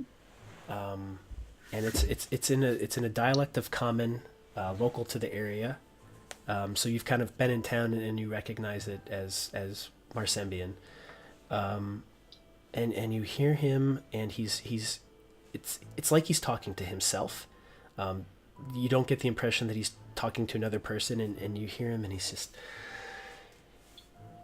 it's like brain dump, and he's sitting there. He's like, okay, I've got to go from here to here. I've got to get 500 gold pieces from them and give it to the Scarlet End. All the while not upsetting the Zentarum. I've got to take 200 gold pieces from Jazu and give it to Nasaf.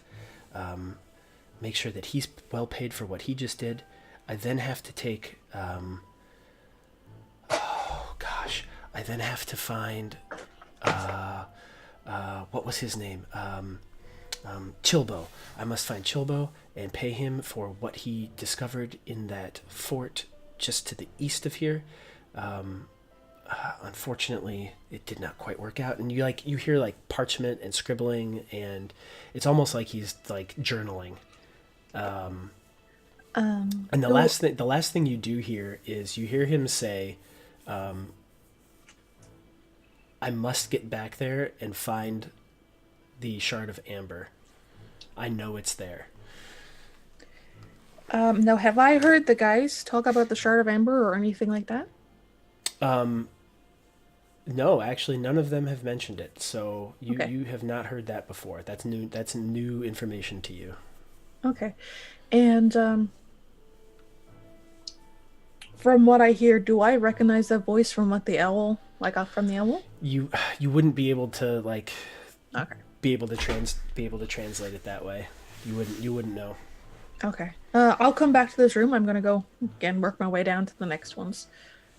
Okay, and so you like the one at the end of the hall there on the left is closed. So you go across from that, and that one is cracked. And go ahead and roll a perception check there. Yeah.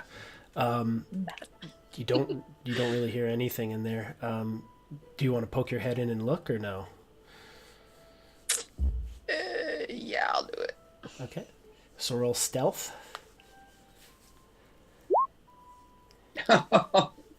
So as you poke your head in, you hear footsteps, and coming up to you is is like a middle-aged woman, like not even middle-aged. She's like late 30s, and she sees you and she goes, "Hey, what are you doing in here? Get out of here!" And she like comes to chase you. I'll sit down. Meow, and start purring at Emily like doing the whole making biscuits thing. Just meow. She's like- being as cute as possible. And she's coming at you hard, and she yells and she says, "Truden, did you let the cat in here again?" And she's coming at you like she grabs like a cane from nearby, and she's coming at you with the cane like. All right, I'm going to sprint out around her, find that door, and get out. Okay. Out through the window again. So you're going from the second story, like you go into her room, or are you coming out of the No, room? I'm coming out and Okay. getting So, yeah, back. Hopefully, dodge her, get out to the window I came in through. You cut out, and as you're going down the hallway, you hear the guy yell, "I didn't let the cat in. The cat died 2 years ago." And then you cut down the stairs, and you make your way out. And I'll come back out through the gates and just kind of look at the guys again. Just go, meow, and walk on until we're out of view. No. Shall follow. I hope this is the right cat. I hope it's the right cat too. That'd be awesome. I would hate to follow a stray cat. That'd be hilarious. I almost wish you did. Right. Yes. I need you What's the matter- guys. I need you guys to roll percentiles and call higher. Low. I'm just kidding. And once we're out of view, I'll change back into my furbug self, and I'll fill them in on what I heard. You know. So Ozak, Osel, and Quill, I need the three of you to roll perception checks, please. We've all seen how well that goes for me. What's it gonna be? Hey, it's better than single digits. Best one of the That's night, true. right? I'm in double digits. But what I love is even at advantage or disadvantage, you rolled the same. That's hilarious. Yeah. So yeah, like all of you are able to see, like as you're waiting, you're kind of looking at the house and because it's the time of night and where it is, there hasn't been much activity around here. You don't notice anyone really coming or going. You do see shortly before the cat you believe is Swamp Flower shows up. You do see a ruffling of curtains in one window, and then Swamp Flower shows up, and then you walk away. So she's already.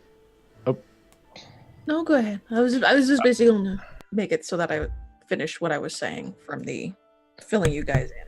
Yeah. So now, where do you guys do, like, how close to the house do you decide to do this, or are you walking fairly far away? I tried to get out of sight Okay. of the house completely. Hopefully, like around a corner or something. So yeah, it's probably like you need to go a few blocks to do that. Yeah, I think while they were waiting, Ozak would have taken out some dice and started teaching them how to play Dwarven dice or something to look as inconspicuous as possible, rather than just like standing outside some lower noble's house at the gate looking for a cat. Yeah. Yeah. As we still stick out because it's awesome. Well, like the beauty of this area is this particular part of town doesn't get a whole lot of patrols because not a lot happens. So, Nice. depending on how that went, that was you guys could have gotten it some crap anyhow. But anyhow, so yeah, you walk a few blocks and then you're kind of like in a less ornate part of the city. It's a little more dense residential. So there's some alleys and stuff like that you can get to, and you're able to have some cover, so to speak. And you said exactly what he mentioned in his list? He Sure. mentioned he's paying many people, trying. I think he's in a bad way with money. I'm not sure. And he mentioned the Zentarum. Yeah, I heard you guys mention that before, and having to talk to Jilbo and go back to Fort. Apparently he thinks something called the Shard of Ember might be there. Or it may not be the fort, I don't know, but it was mentioned in the same... Wait, Yeah. Amber? Amber's what he said? The shiny, yeah. He said Ember, yes. I think he Okay. said Shard of Ember, but I can't be sure. I was a cat. I think, my friends, we should start walking back to our abode. And I agree. I think this information has showed us a turn of where we should go next.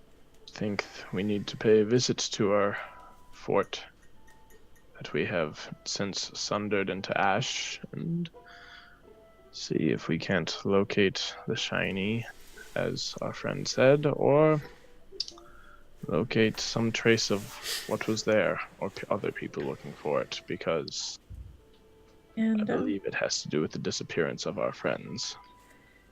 and again, Swampflower doesn't know who half these groups are. She'll just be listing off like, and Jesu and Zoth and Ruby something or other. Do you recognize any of these people, or are they people, or I'm not sure. But this Jilbo apparently was at the fort, and I think that might be who I was thinking of. But this person, I don't know who it was, but he wants to go back there apparently. So maybe you guys should be careful. Hopefully we can beat him there. Yes, unfortunately, walking through the night to that fort is not high on my list of things I would like to do. No, I agree, Master Dwarf. I believe we should get some rest and then head out in the morning back to the fort. Aye. Absolutely. Is there a park or a grove here nearby? Have we seen one as we walked through the city? Oh, I mean, there's plenty of parks. You would have zero problem finding any park. Actually, why don't you just take the road on the way to the fort? There's a nice little grove to the left. Probably give it about a quarter of a mile, and we can meet you there in the morning if you feel more comfortable sleeping outside. If you know it is safe, I will head out. If not, I'll just find a grove near the inn you're staying at. Oh, okay. I do not know that it's safe. Don't take my word on that. No. I can keep myself safe, but if I can be somewhere where it's easier, I will go there. That sounds like a plan then. We Wander on. shall set out at dawn. Okay. In the interest of time, I'm going to just have you guys go back. You go back to your place, spend the night, get up in the morning, Yep. eat a quick breakfast. You see Mia, it's like she never sleeps. It's pretty impressive. That woman does nothing but work. So you go ahead, if all of you want to click on your tokens and take a long rest, get all your spell slots back. I haven't spent any, so yeah, sure, we're good. Yeah. Because I know Swamp Flower burned some spells there, so you can do that. And then so you get up in the morning. Swamp Flower, you did decide to leave the city and stay in the grove outside the city, correct?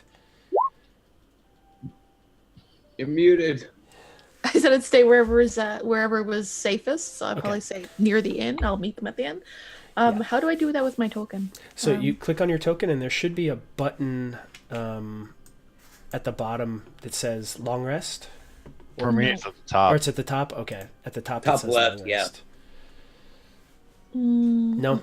Okay. I might not have that turned on for you. Hold on.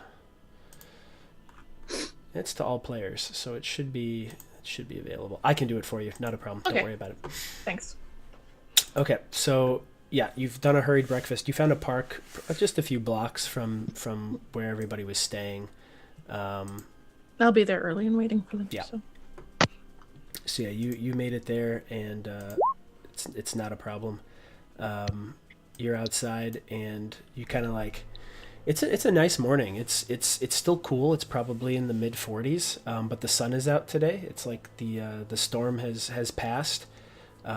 Early dawn is breaking, and you kind of, both you and Quill, and even you too, Ozak, from your time on the sea, being so close to the sea, you know, all three of you know this is going to be a pretty nice day. Clouds have blown out, and there's like a nice 7 mile an hour breeze coming in. Especially for you, Ozak, like the smell of the salt water, it makes you feel really happy.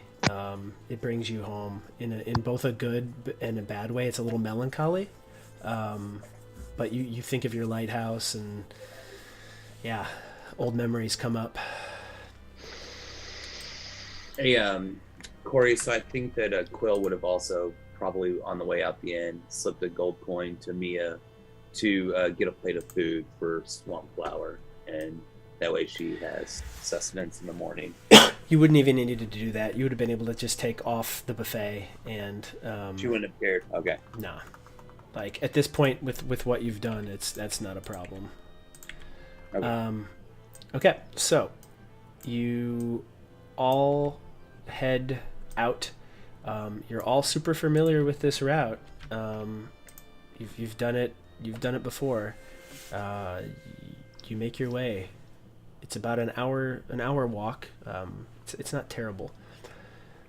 And you leave the gates, and you make your way back out on the road. And as you approach what you now know is called Hermit's Wood, that strange vibe that you got before, Quill, and everybody, frankly, it returns. You feel that it's not quite a presence, but you feel like the strangeness and the heaviness and the almost darkness of it starting to weigh on you. And as you go further and further down that road, it continues to weigh heavy on you. And for you, Swamp Flower, you felt this before as you left here, and it upsets you too. Like especially you and Quill are visibly disturbed by the way nature feels here. I don't like it here. It makes my moss quiver. It's not a happy place. No, it's not. We bad deeds have been done upon this area. Hopefully one day we'll be cleansed and happy things will grow here.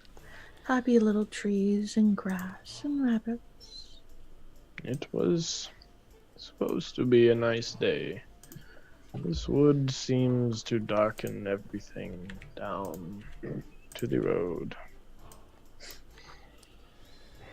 So you guys approach, and as you get closer and closer, you know what's coming. You see 400 yards out the burnt, charred remnants of what was that fort.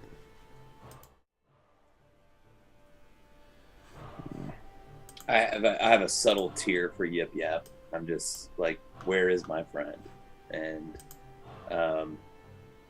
I'd say, did you see this in your vision, Swamp Flower? You saw this whole thing, right? Did I see it when it was burned down, or was it? No, you saw it. It was still smoldering. Okay. It hadn't completely burned down yet, and you saw like you said, you had one man leaning over another. You couldn't quite tell which one was bleeding, but yeah, that's what you saw. Yes, it was a little bit of a fresher fire. I guess it was just starting to go out when I was here.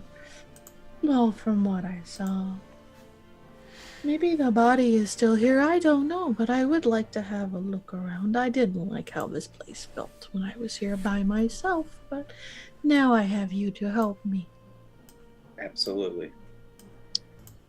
I'm going to cast Divine Sense. I think I'm going to cast Detect Magic as well. Okay. I don't have to use a spell slot for that. Yay! Let's see here. Let me get everything lined up here. So, Osel, you do not sense any celestial fiend or undead.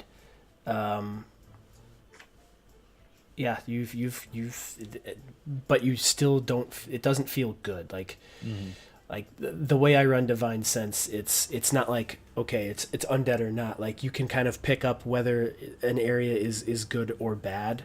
Right. Or good or evil, and you're picking up some slight evil coming out of this, and then Swamp Flower. What's the range on? I think is it 60? It's Is it 60? 30 feet. 30. Yeah. You don't Yeah, pick. I'll You don't pick anything up right now. Okay. Shall we have a little walkabout around here and see what is around? Maybe we all missed something. Yes, it seems like there's more than just what is on the surface here at this fort. This So- is a very bad place. So yeah, you guys have no issues. Like, you can walk right in. This place has burned. Everyone, roll me perception. I see nothing. So Quill and Osel, you get the impression that after you left, and everything had burned, that some people had come. There's at least one or two people have come through here. You're not quite sure. The tracks kind of get muddied. There's been some rain lately, and you're not that great at tracking. But you get an idea that people have visited here since you left. So I walk up to the fort. I walk in kind of up to the charred remains, and I start looking around like, do we think that it's safe to enter? Oh, we're gonna enter either way. At least I will. I walked through this fort when it was on fire. I can do it when the fire's out. Aren't you brave? All right, well, let's have a look around, shall we? And I also walks into the fort. Okay, go ahead and move yourself where you want to go. All right. And don't worry about like distances right now. You can pick where you want to go for the time being. I'm sticking close to everybody, so I'll move in near them. And again, just sort of leaning on my staff. I'm gonna move a little bit more forward, so I get a view of where the kids were down at the bottom, and maybe a little bit past this wagon, because to the left of that is where the mine shaft was that was on fire that we couldn't get through. Yep. So I'm gonna see if I see anybody in those directions. Sure. So you do happen to see the body of Drimnin Turia, who was the person Osel killed. You do still see him laying there. His body hasn't been moved, strangely enough. Oh, so Swamp Flower, would this be one of the people that you had a vision of? And she'll walk over, lean right over into him and look at him and say, I think so. It looks like it is that person, I think, anyway. Yeah, and it was the person you saw that was on the ground, laying down. So Truden is behind hiring them. So Truden, in fact, while building this business back, has fell into some malfeasance, and it has with the Zentrum and obviously with, Osel's dispatched. Osel's not saying much. He's just kind of looking at the body and thinking. He doesn't say much to the party. Well, either way, whether he funded it or is just wrapped up in it, it is rather unfortunate that these interim are involved. Whether he's indebted to them and has to pay them back, or is looking to make a big difference in his wallet size with this. Ozak, do you have a genuine fear of them? Is it a fear, respect? Is it a not to mess with them? A fearful respect for those in power is never a bad thing to have. And the city my lighthouse was outside of, they operated deeply and powerfully, woven into all the comings and goings. If their hands are creeping out here, it is only a matter of time before we run into them. They like to know everything, and they liked to deal in everything. For they know that the knowledge is power, and money is more powerful still. They don't seem like good people. And good thing we've been discreet the entire time we've been here. Their motives are their own, good or bad. I will not be the judge of that. But if they believe that this piece of amber is worth something, well, their methods stop short of nothing to obtain what they like. We should find this amber. This place should be forgotten quickly. Now, Corey, was there a shaft or something that went down into the mine from here? From at the very end last time, up here, it had gotten it was on fire, and there was like a trapdoor hatch that went down, and you were unable to get to it because it was on fire, or you weren't unable to get to it, you're unwilling to get to it. I'm just going to go over and start moving the wood and say, are we finding this amber or not? I go over and with Quill and start moving the debris. Do I feel anything magical? Not yet. Okay. Nope. Not yet's a good answer. So, you keep digging, and you're pulling like splintered, charred pieces of wood, and you're just throwing and throwing. Is Quill? Are you the only one? Are you the only one doing this? I'm. No, it's me and Ozel, obviously. Yeah. Okay. So yeah, you're going through and you're like mucking this out, and there's a lot. Like that tower up there basically collapsed down on all of it, and really just it's gonna take you to at least 15-20 minutes to do this if it's just the two of you. If all four of you chip in, you can probably get it out in about enough to get in that place in about 5.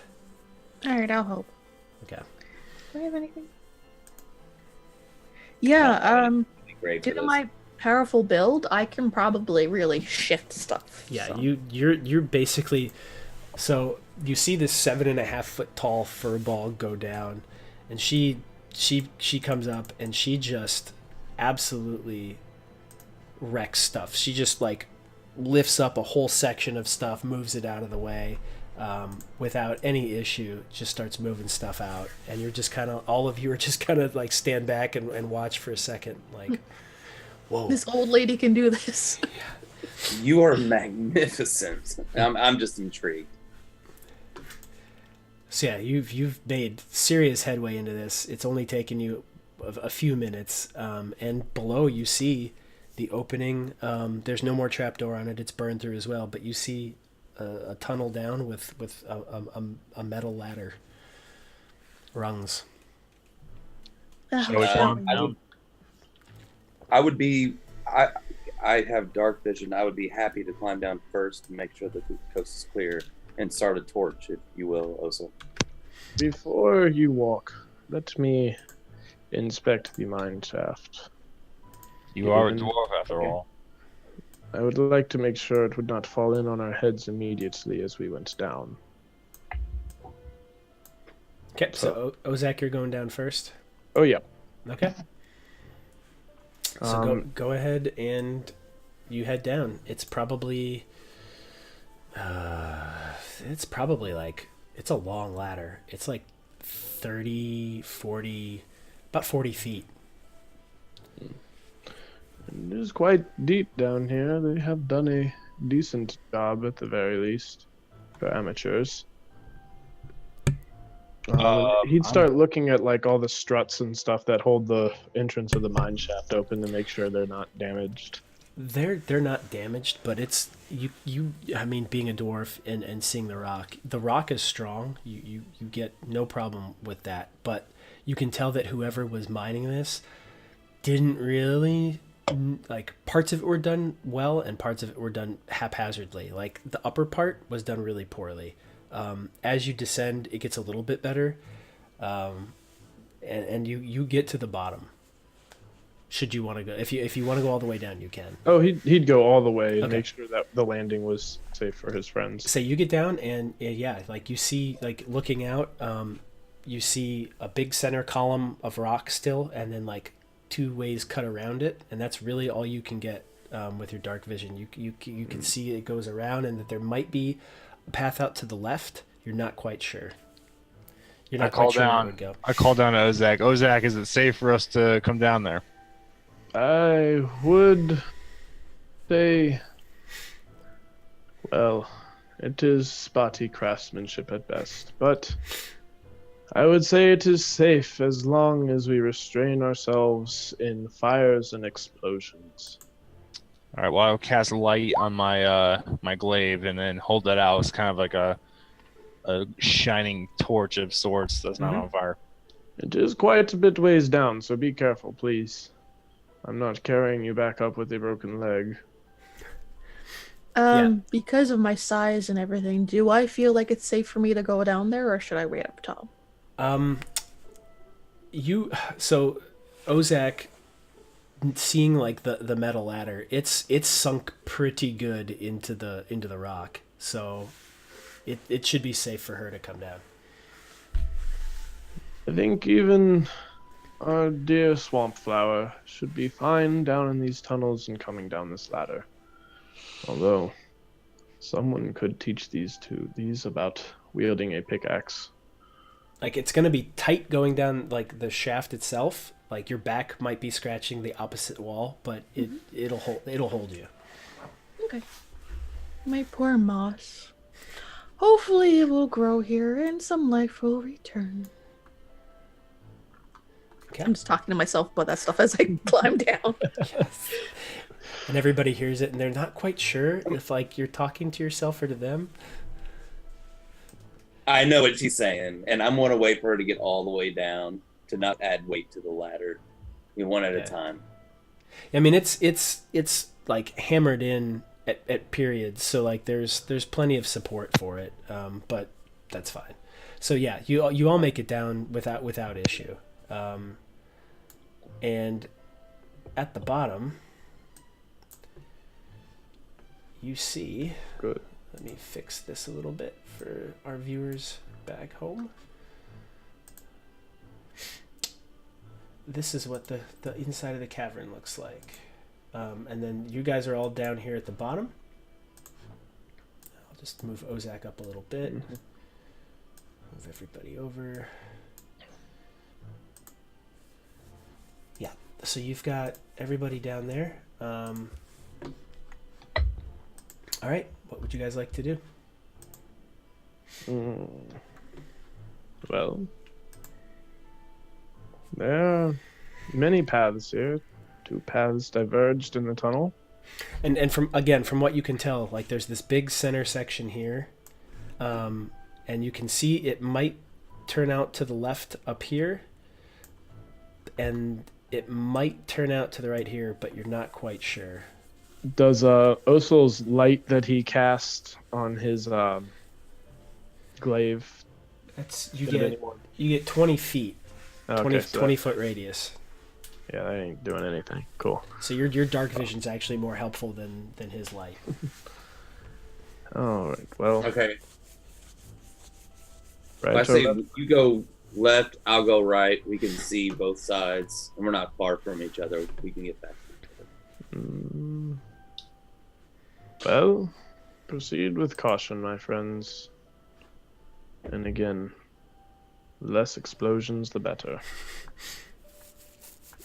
Okay. So, I think, yep, Ozak would start moving. Go ahead and move where you want to go. All right. Osel and Swampflower. I'm gonna wait to hear what they see. Okay. I'm staying with the light. Okay. So Quill, as you move up there,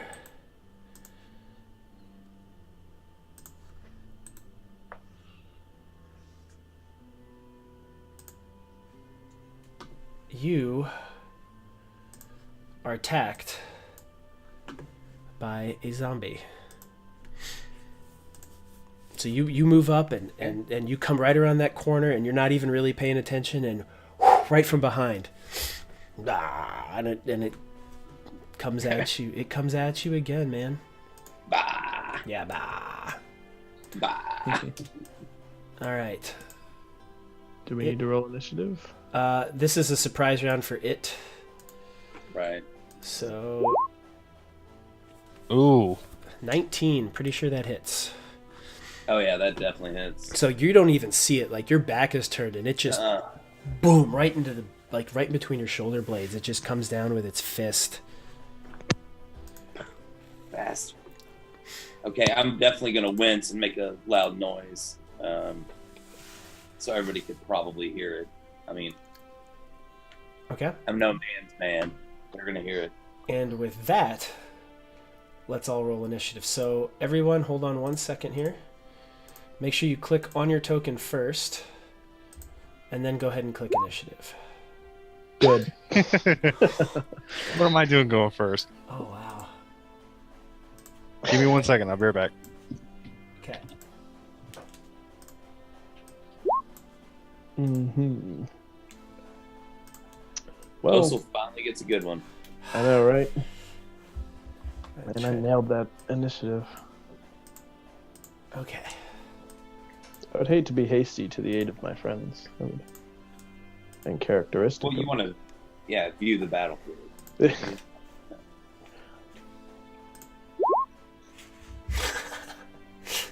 Well, sorry, Quill.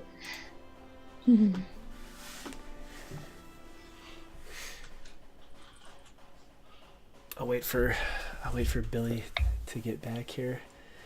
With all the stuff that's been happening, he needs a little break. It's fine. So while that's happening, he's first, which is great. So, Quill, you said you made a pretty loud noise, right? Right. Yeah. So you shrieked, and as you do that, in the distance, you hear some more moaning.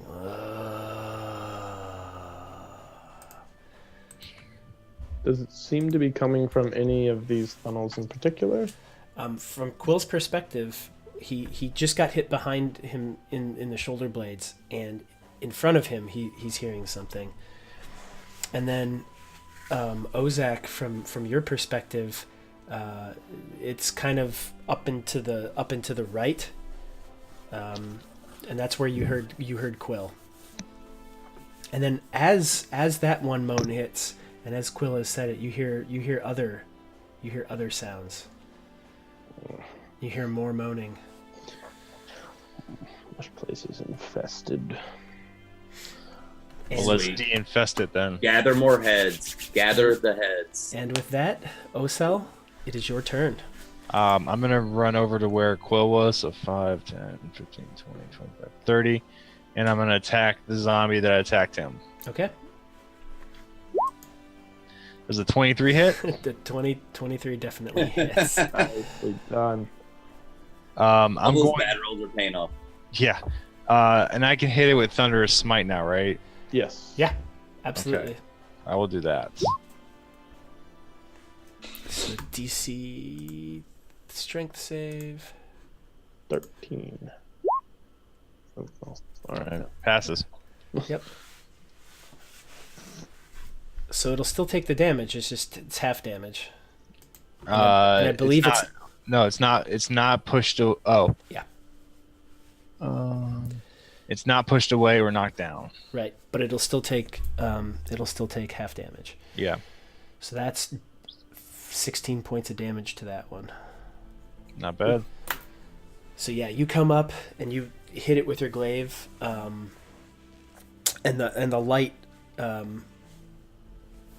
light just careens off of it as you carve into it, and then cast your smite. You send your divine energy through the glaive into it, and like you sense that its undead nature just happens to resist this time, but it just catches it like right through the shoulder blade into its chest cavity, and your glaive's in there, and you pull it out.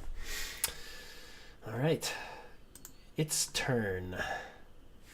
So it's going to attack you now, Osel, because you just hit it, and it's mad. That misses. 13. So yeah, it's with your, as you pull the glaive out of its chest, it can't quite catch itself, and it goes to swing at you, and it misses. This one in the distance has closed in, and it's going to attack you, Quill. Okay. Does a 17 hit you? Yes, sir. Okay, 7 points of damage on that one. Damn. All right, and Quill, it is now your turn. Okay, so I'm going to go ahead and use my bonus action. And I'm going to do a little wild shape action into a female steeder. Feeling like this cape could use some disgustingness other than what's there.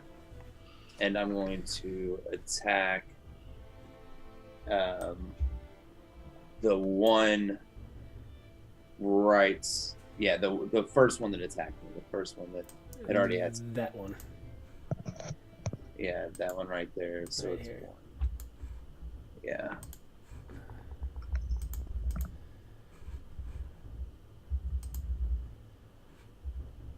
$1d3, 1d8, sorry. +3.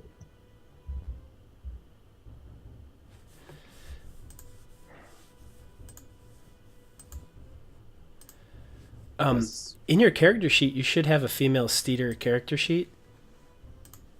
And you should be able to click pull that attacks over. off that. I can do it if you want me to. Just tell me what you want to do. I'm just going to attack. There's it is right there. Ah, Carapace. Thank you. That's a divine reroll for you guys. Yay! Thank you. What? Thanks, Carapace. Yeah, female steeder. I'm just going to attack 1d8 +3. Okay. Do it, do it, do it.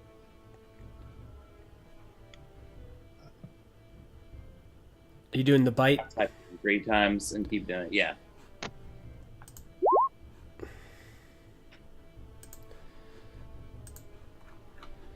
Okay, so you bite. You There it roll- finally goes. It wouldn't let me do a plus. Okay. So you still have to roll your attack first. So when I rolled it, it rolled a 7 for your attack, which does not hit. Okay. So you miss with that one. Okay, and for my movement, I'm just gonna stay there. I'm not gonna disappear or anything. Okay. All right, and with that, Swamp Flower, it is your turn. Okay. She's gonna chase after Oso, because again, the light.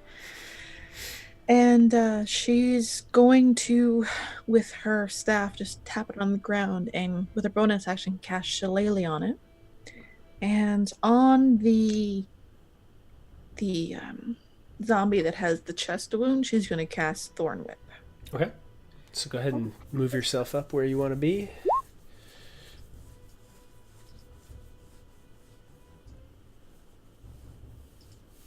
I don't know if that rolled or not. This one, it did. This one is the one that had the chest wound. It's the one behind the Steeder. Oh, okay. I wouldn't be able to hit it then if it was that case, but... Yeah, I mean, you could pass through. Let's see, you were here, so 5, 10, 15, 20. You could get to here if you wanted to, or you could get to here if you wanted to. I'll stay there and I'll cast it. Okay. Thorn Whip. Okay. Let's see here. Yeah, that did roll. So let me just look at this real quick. I had to put it in by hand, so I don't know if I did it right. Oh, okay. Let me just make sure for your sake. Yeah, so you just need to spell attack. What's your spell attack? Yeah, that didn't go in right, did it? No, That's it's fine. +5. +5? Okay, so just roll Okay. 1d20 +5.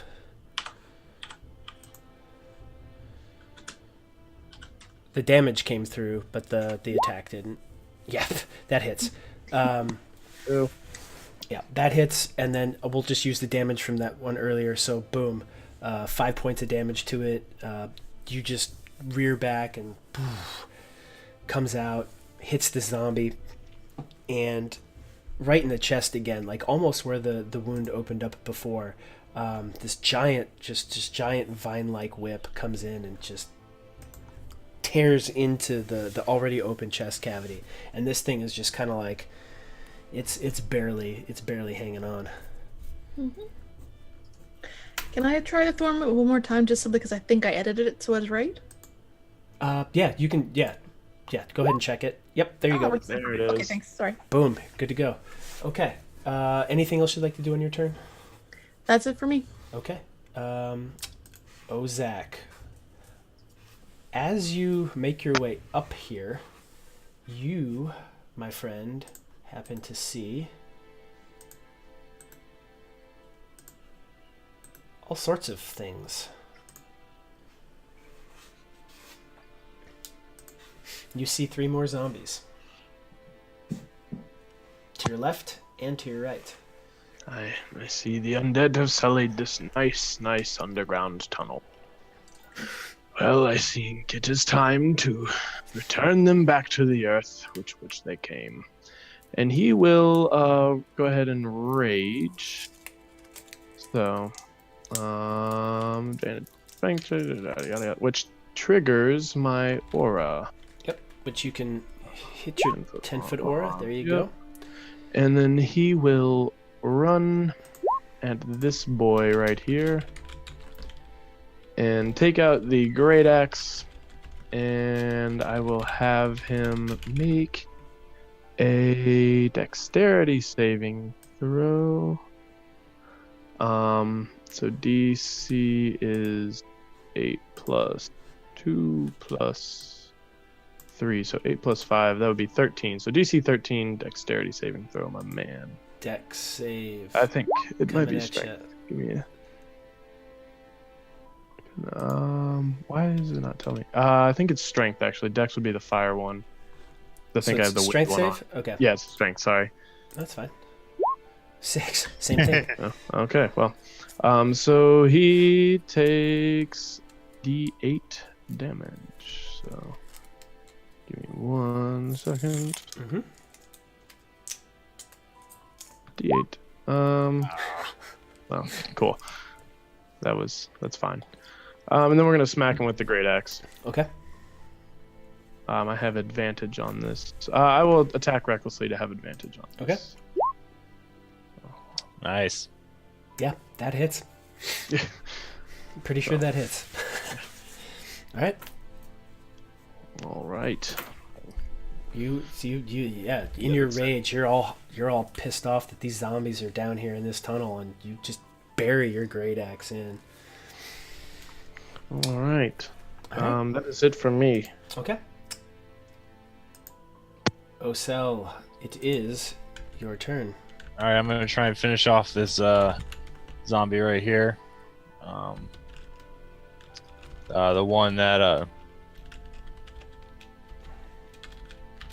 The one that I already attacked.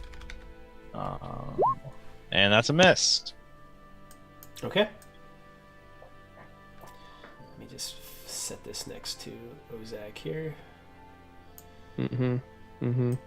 I did get it wrong. It is a strength saving throw, and it's a D6. It was a 6. It was a 6 anyhow. Yeah, or So- 1. Yeah. We'll just keep it. Yeah. Okay. Yeah, Osel, a 7 does not hit. Yeah. Anything else you'd like to do? I think that's all I can do. Okay. All right, their turn. This one here is going to attack this giant steeder.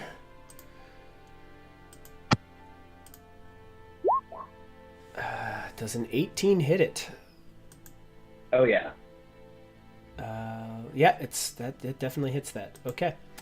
So it does 7 damage to the steeder. Okay. This one over here, to the right of it, is also going to attack the steeder.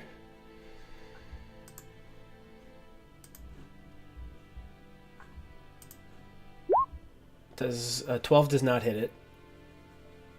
I believe its AC is 14. So yeah, it does not hit it. So it swings and it just bounces right off of its natural armor there. This one is going to attack you, Ozak.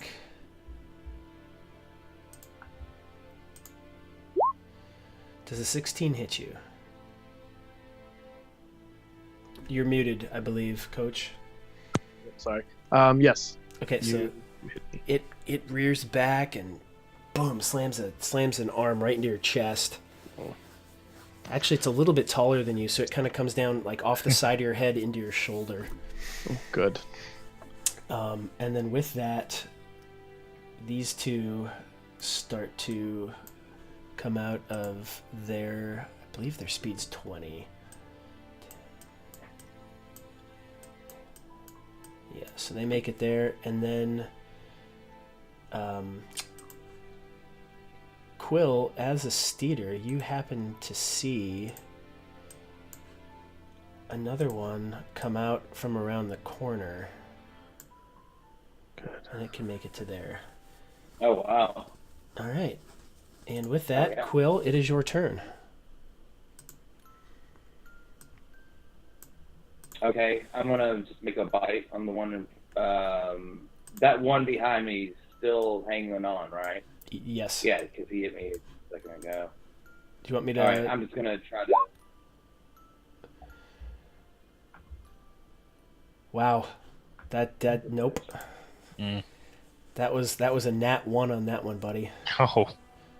Mm-hmm. Where did your token go? What do you mean? Your token has disappeared Oh. from the map. We also have that divine reroll from Carapace. Hold on. Sure. Hold on. There it is. So when I pick this character sheet, it doesn't have anything for me to be able to click on. The only thing I can click on is a bite or healing potion, long rest on, and sticky leg on the top. Okay. We'll I'll figure that out later. We'll get it. However, you're there it is. Okay. Boom. Let me move it back to where it Alright, was. moving it back. Got Yeah. it. We'll call You're not it going to right be able there. to get it. Yeah, it's just where the square is. We'll call it right there. I just want to move it out of the way more enough. There we go. Okay. So, yes, that does not hit. Anything else? Do you want to move? Do you want to stay where you are?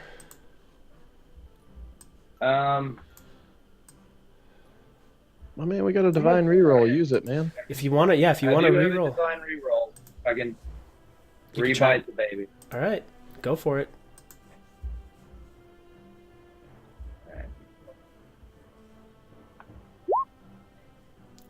Hmm.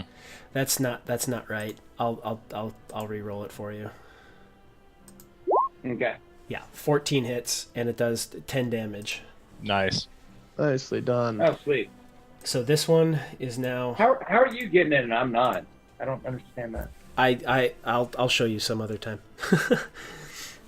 Okay. Gotcha. So the one, yeah, you bite the one, you turn and just gnaw with these these weird, like, almost arachnid-like teeth, and just crunch it, like pop its head right off. Nice. So thank you, Carapace, for that one. Yes, thank you. All right, and I believe that ends your turn, unless you want to move. I do not. I'll Okay. stay right there. Swamp Flower, we are back to you. I am. Do, do, do, do. Yeah, I think I'll make my way over here. And just bop that one right in the head with my staff with Shillelagh cast on it. So Okay, works. do it. Ha, it worked. Nice. Okay. Yeah, 10 definitely hits, and yeah, 10 damage. Boom. Nice. Okay.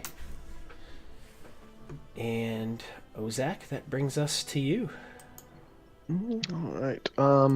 Could zombie boy in front of me, because I think the other two are just outside of my aura. They are.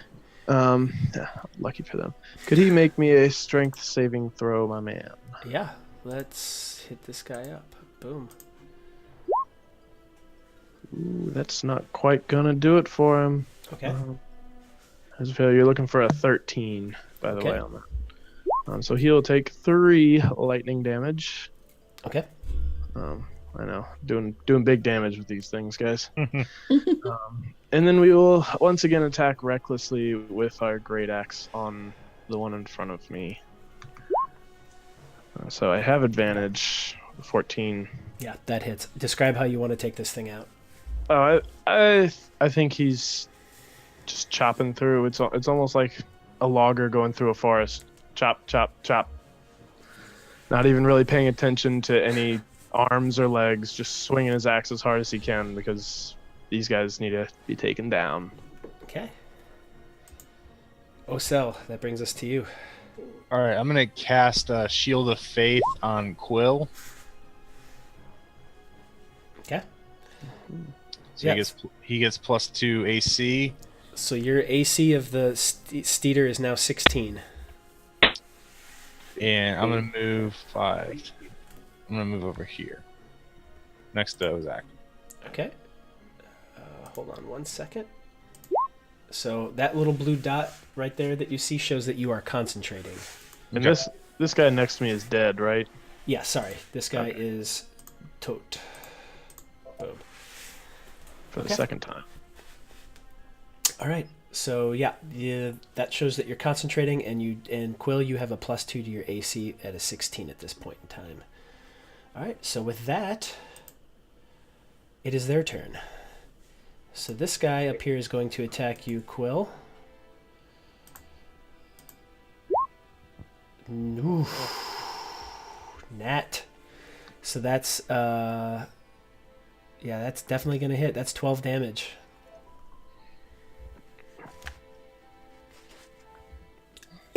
Oh, that's good. This is fine. And then this one is going to attack you, Swamp Flower. And does a 13 hit you? It meets, so yeah. Okay, so it rears back and you're a big target, and it just swings its arm right into your chest really, really hard. You weren't expecting it for 7 damage. Okay.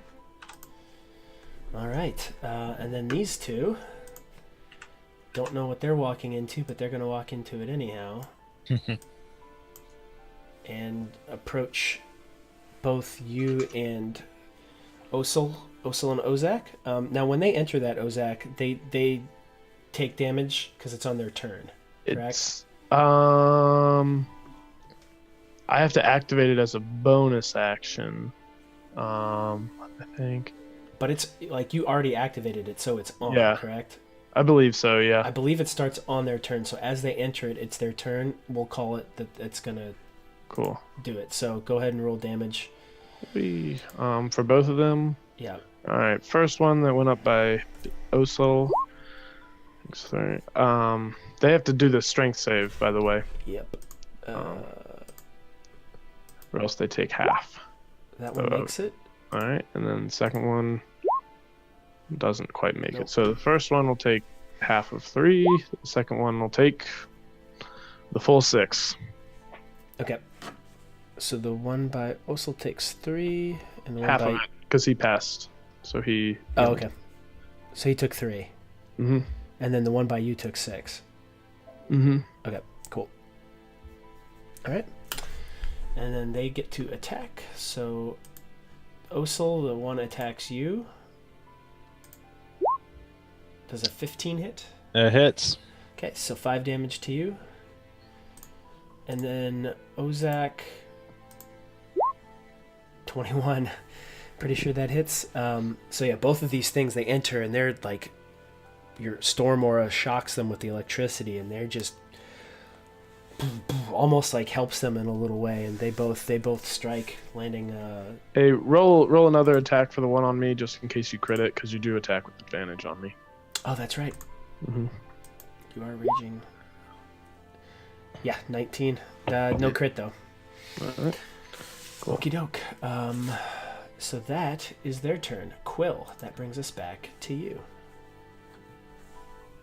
All right, so the one that just attacked that swamp flower, I'm gonna take a bite of that zombie.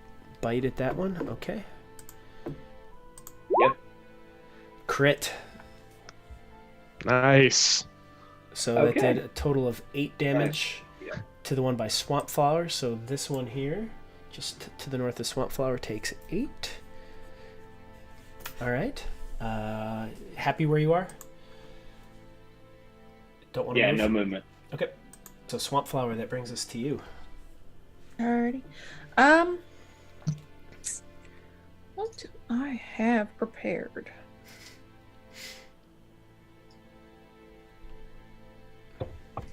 I am.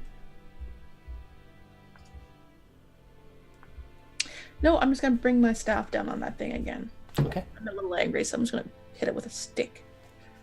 Go for it. Yeah, that hits. 4 damage. Describe how you'd like to take it out. Again, just come on the top of the stick, right into his head, and just. Like, your Furbolg strength as you come down with it, just, like, it splits the skull and just goop just runs out the sides. Mhm. All right, that one is now dead. Oh, let me move it for just a second so I can do this, because these screens are always tricky. Okay. So, it is now Ozak, your turn. Yeah, and I realize I suck at playing a barbarian because I'm supposed to have resistance to all these attacks. Oh yeah, you do. You do No take worries, though. resistance I haven't while you're raging. But yeah, It's all half damage. yeah. Oh well, I'll be all right. Bludgeoning damage is halved. So can I have this boy right in front of me make a strength saving throw? Mm. He'll take a total of 2 damage. All right. Okay. And then we're gonna smack him with our great axe again, recklessly, so with advantage. Oh, Describe how that one goes away. yeah. Oh, I think he just like gets all the way to the base of this great axe, so it's like 9 feet in the air combined with him, and then just full on guillotines him straight down the middle. Yeah, like you split it. Like it just sloughs apart. In fact, one part of it falls into its comrade to the next to him and like hits him in the shoulder and just like falls down. Sick. All right, Osel, it is your turn. All right, I'm gonna glaive the one that's right in front of me, and I miss. Yes, you do. That was cool. Okay. Well, that was quick. Yeah. It is their turn. God, you're gonna love when you get Polearm Master if that's what you want to take. Because That's the way I'm going. Your bonus action will let you then make an attack, a second attack, Yeah. effectively. Polearm Okay. Yeah. Master, great. This one here, next to you, Osel, is going to attack you. Could he make a strength saving throw first? Yup. Nope, still no. Let's see what we do. All right, 5 damage on him. Okay. Lightning just zaps him. Yep. So yes, he's going to attack you, Osel. That hits. Also, I need you to make a concentration check. Mm-hmm. All right. What is that? Should be It's con, isn't con. it? Yep, it's a con, and it needs to be, I believe, above a 10. Yep. Fail. So Quill, you are now back to AC 14, Oh, okay. and that spell has dropped. Okay. So that's 2 damage to you, Osel. Mm-hmm. And that is now this turn. It's going to attack you, Quill. It's going to heave its rear back and just come down with its arms on you. 12, which does not hit. So again, it bounces off that hardened shell. Carapace? Exoskeleton. Yeah. And it is back to you, Quill. Okay, I'm just gonna rear up and take another big ass bite at this guy. All right. Nope. No, it does hit. 8 just hits. I am. 8 just hits. Oh wow. Okay. Cool. Okay. So yeah, 8 damage. Got it. All right. It is now Swamp Flower's turn. She's gonna turn and look at Quill and say, in Druidic, I didn't know I was amongst my own. But then she's going to cast Thorn Whip on the one that had just attacked. Mm-hmm. Closest. And it will be works. Wow. Yeah, that definitely hits. 6 damage. Okay. Mhm. All right. Ozak, we are back to you. Oh, so go help Quill. I need no help with him. And could he give me a strength saving throw? Yep. Take 6. Okay. And then we will attempt to just cleave this dude, same as his buddy, while attacking recklessly.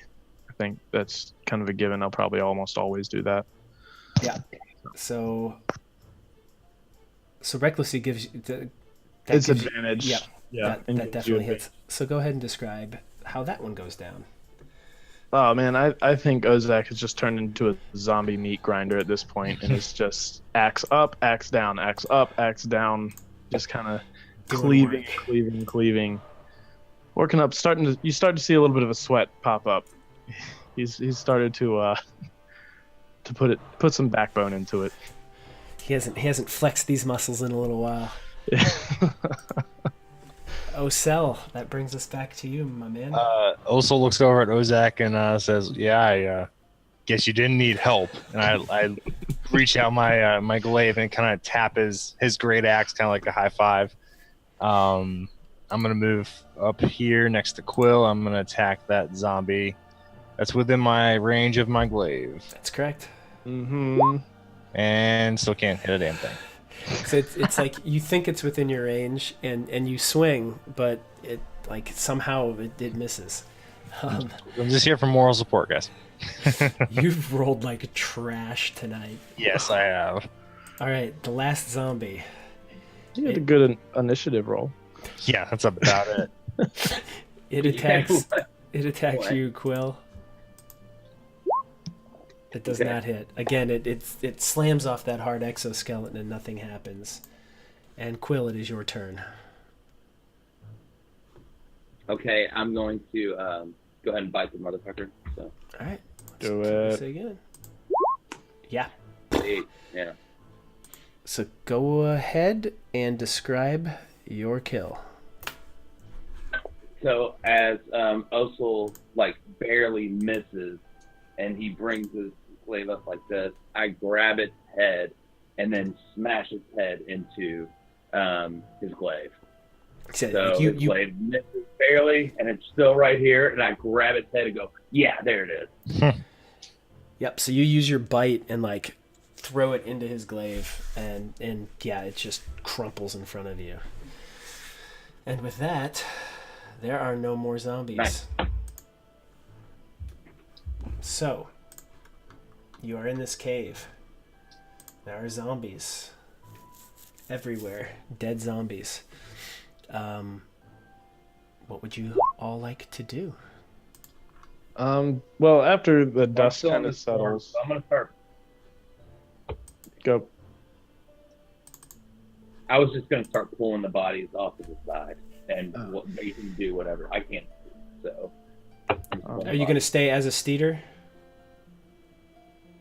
Yes. Time being.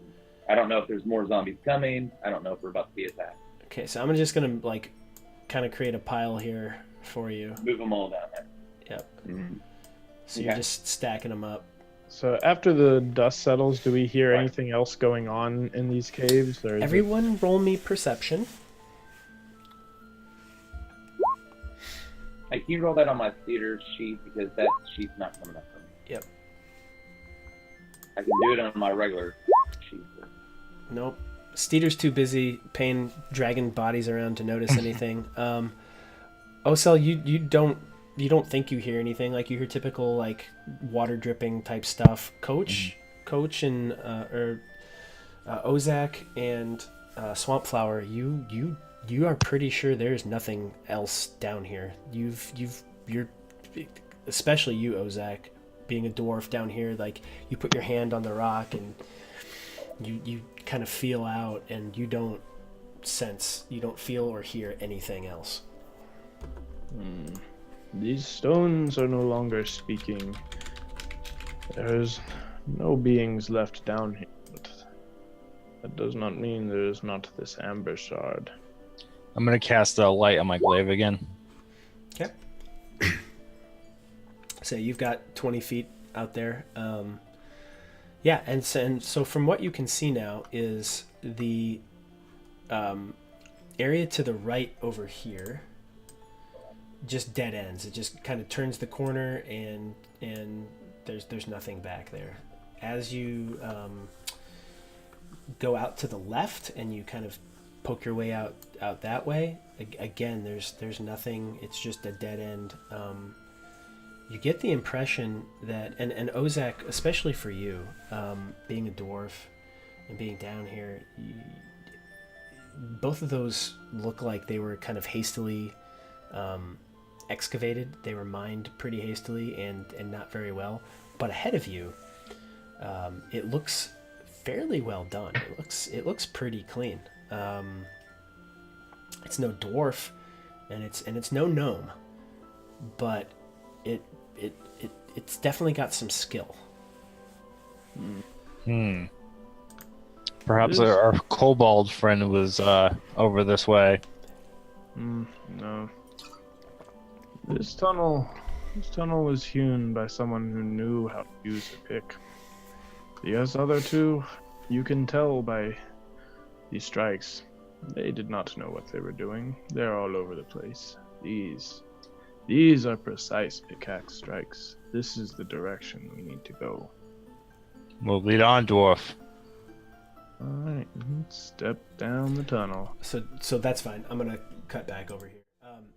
So you head down the tunnel, and it goes down for quite a ways. And it makes a descent as well. So not only is it going forward, but it's dropping.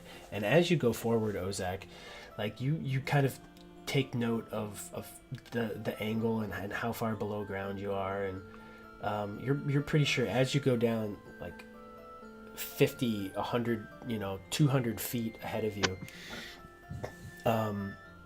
you keep dropping, like you keep dropping feet. So as you make it like to the very end, you're probably 50 feet lower than where you were when you started at the beginning of this little section of this cavern.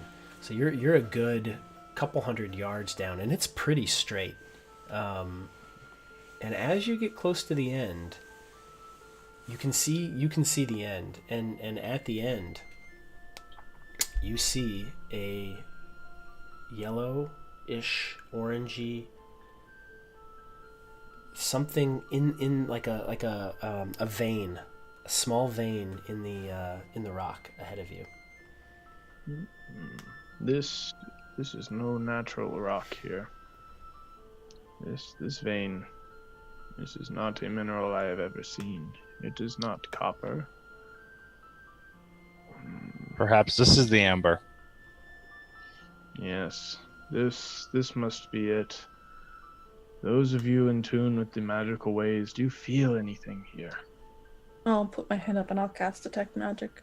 Yeah, you definitely feel it, and it hits pings hard. It's definitely magic, but it's slightly different. It's a very strange, different sense of magic. It's not like there's no particular school with this. It seems as if it's beyond that.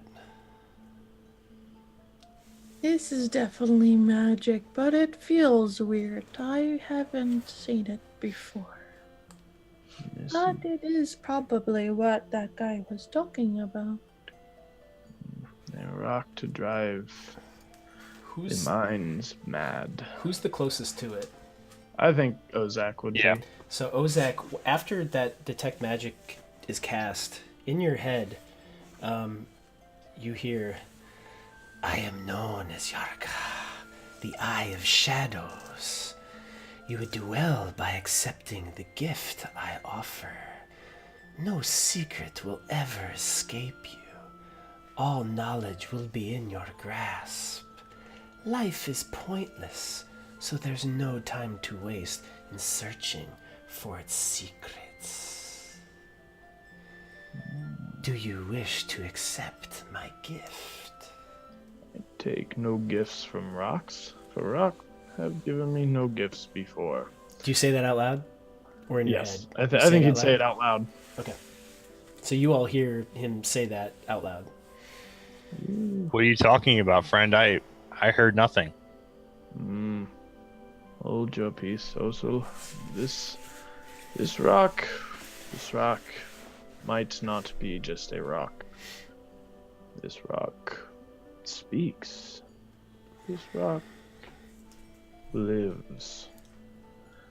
I do not like this rock. I do not wish to rest down here any longer.